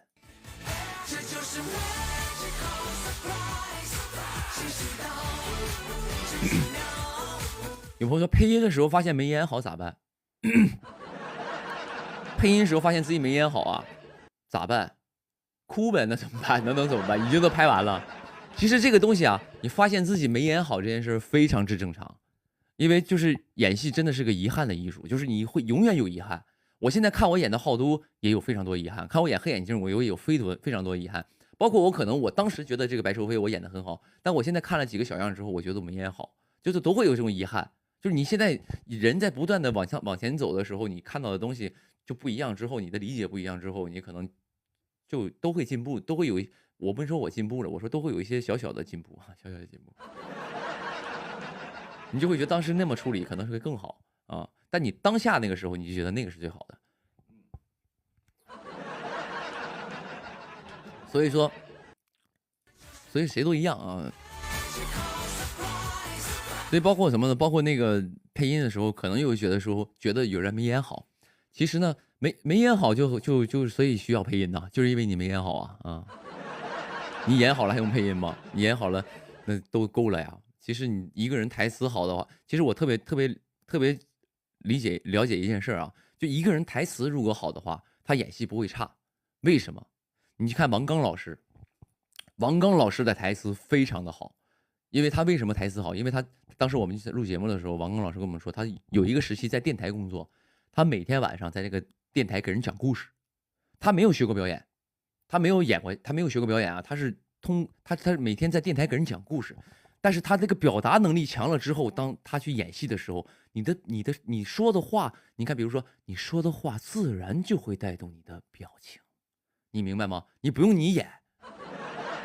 如果你说的话自然就会带动你的表情，你的脸上就是没表情，但是你说的话自然就会有你的表情，就是你的台词好的话，演戏都不会特别差，是这样的，所以我深知这一点啊。所以呢，当你在你配音的时候，你觉得你演的不好的时候，你用你的配音往上提一提，比如说当时这句话你应该特别激动，你比如说你要说一句这件事你不能这么做。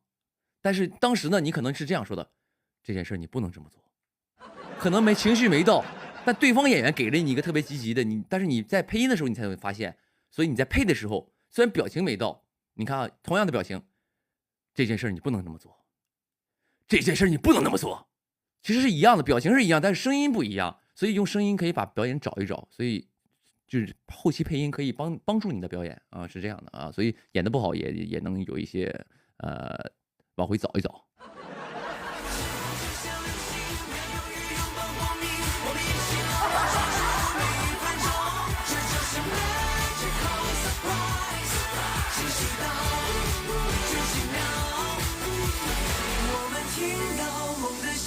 我没有什么学问啊，我说的也不专业，因为我说的也不专业，只是我说的东西都是我作为一个外行人对这个东西的一个体验。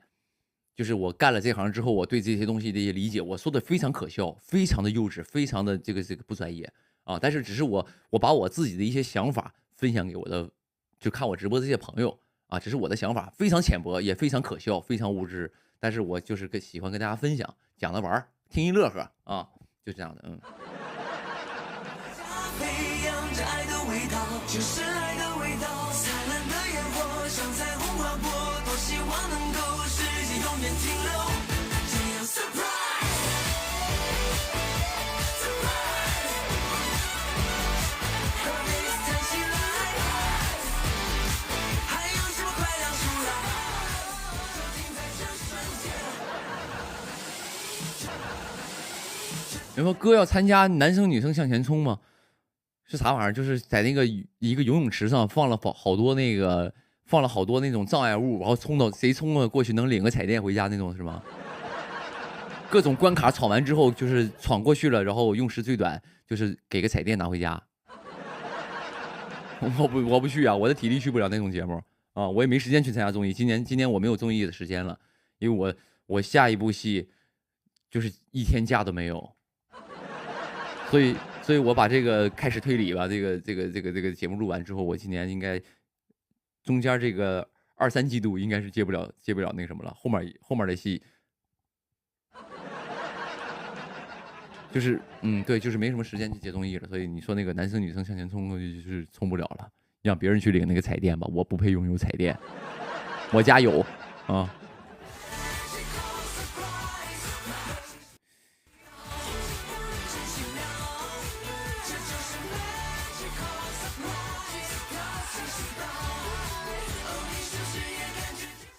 我朋友说你怎么连假也没有，是不是男一啊？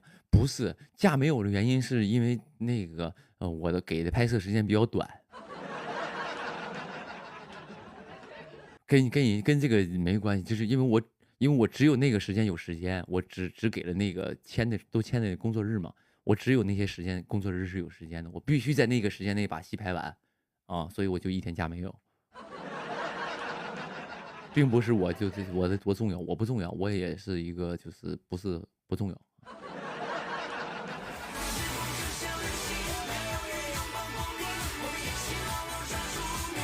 那你咋不和赵丽颖合作？就正好那俩活时间正装，啊，正装，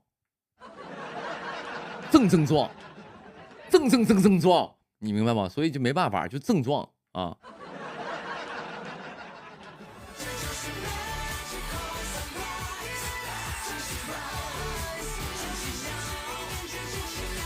就比如像什么，就是比如说像11点电影院同时上映2部电影，你可能2部电影都去看吗？你也看不了，你只能选一个看的。嗯。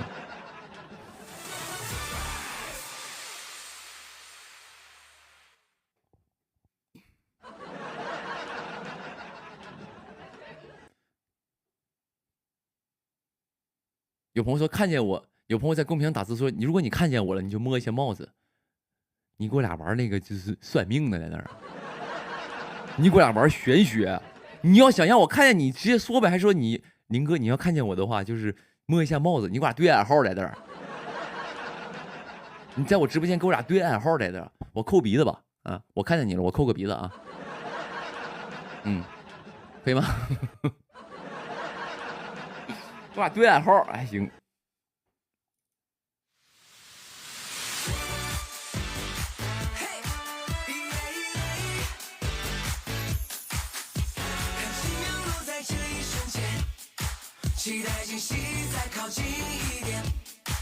有朋友说：“宁哥，你是刘宇宁黑粉吧？”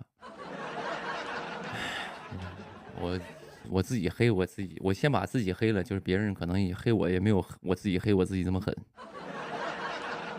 咱先来一个七伤拳，就想要伤别人，先把自己打残废啊！嗯。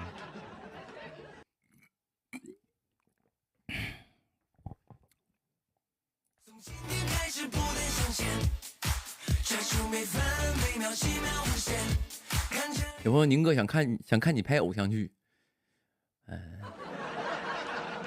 我觉得是这样的啊，就是我拍的是就是一个剧属不属于偶像剧呢？其实很简单，就看里边演员好不好看。只要这些演员都很好看，他就可以给自己一个标签，叫做偶像，就是偶像、都市偶像什么之类的。但这里边这些演员长得非常丑，你就没法往偶像那边靠。就比如像你宁哥，我就基本上有时候宁哥，你啥时候去拍偶像剧？在这句话的出发点就是有毛病的。如果你认为你宁哥长得帅的话，就是因为你就应该认为你宁哥去演的每一部戏都是偶像剧。所以呢，就你对我的这个颜值还是不是特别肯定。嗯。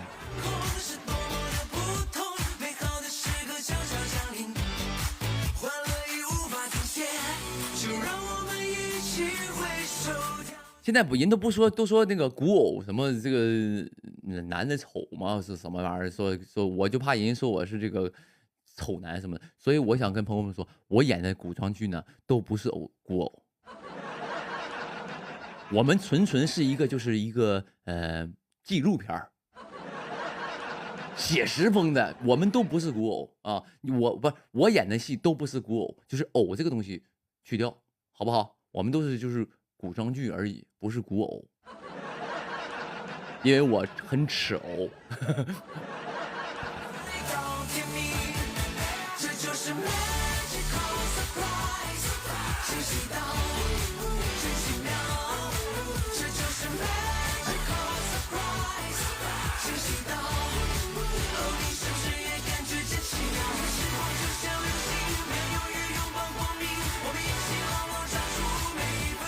差不多再聊一会儿，聊一会儿就下了，差不多了啊。嗯，今天我看几点了啊？11点了，我真的得下了，因为我不能再熬了。我有时候我怕我再一不刹车，肯定得到12点了。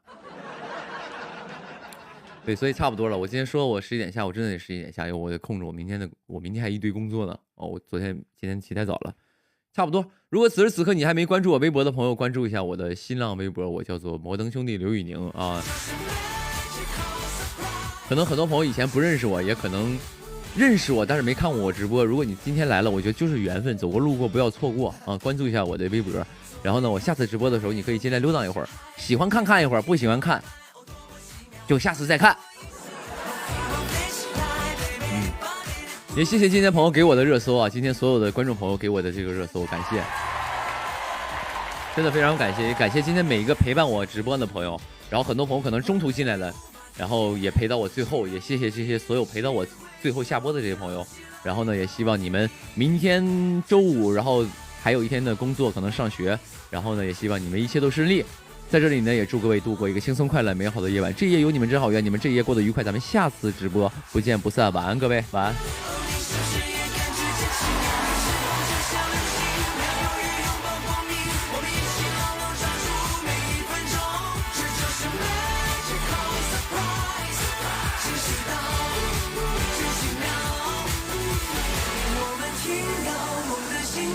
这个特效怎么这么娘？直接给我上了个口红，上了个眼影，突然感觉一瞬间觉得自己是人妖啊！就是来，这个今天不是那个1周年嘛？啊，这个挺好的啊。我觉得今天1周年，我应该戴着这个墨镜唱一个，长歌行的歌。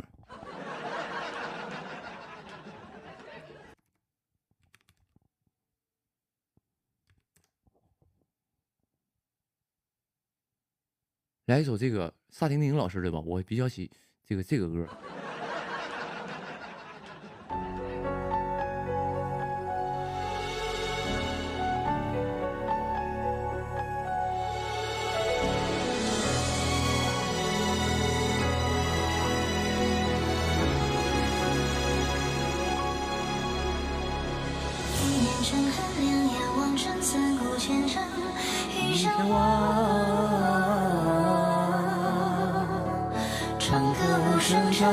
声唱与无声，何必期望茫茫？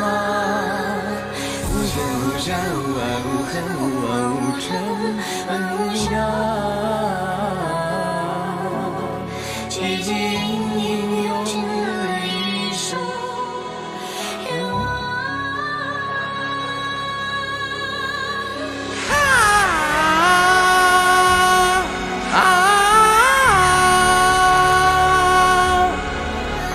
吹不散月光，念念不忘，去向何方回望？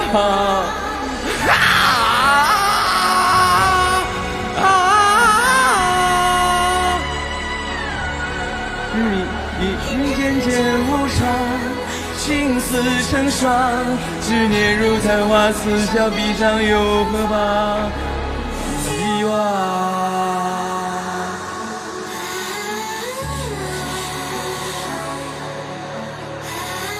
就说明这个故事多么的悲凄惨，多么的惊天地泣鬼神啊！这个歌的精华就是在那一句副歌，这一句，朋友们，咱们再唱两句副歌，我撤了啊。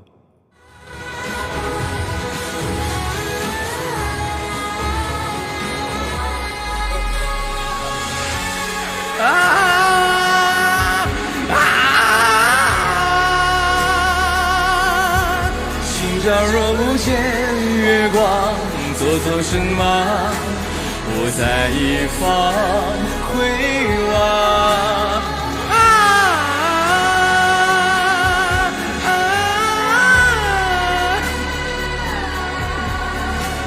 人间无常，大梦一场，悲欢如昙花，似笑闭上又怎样？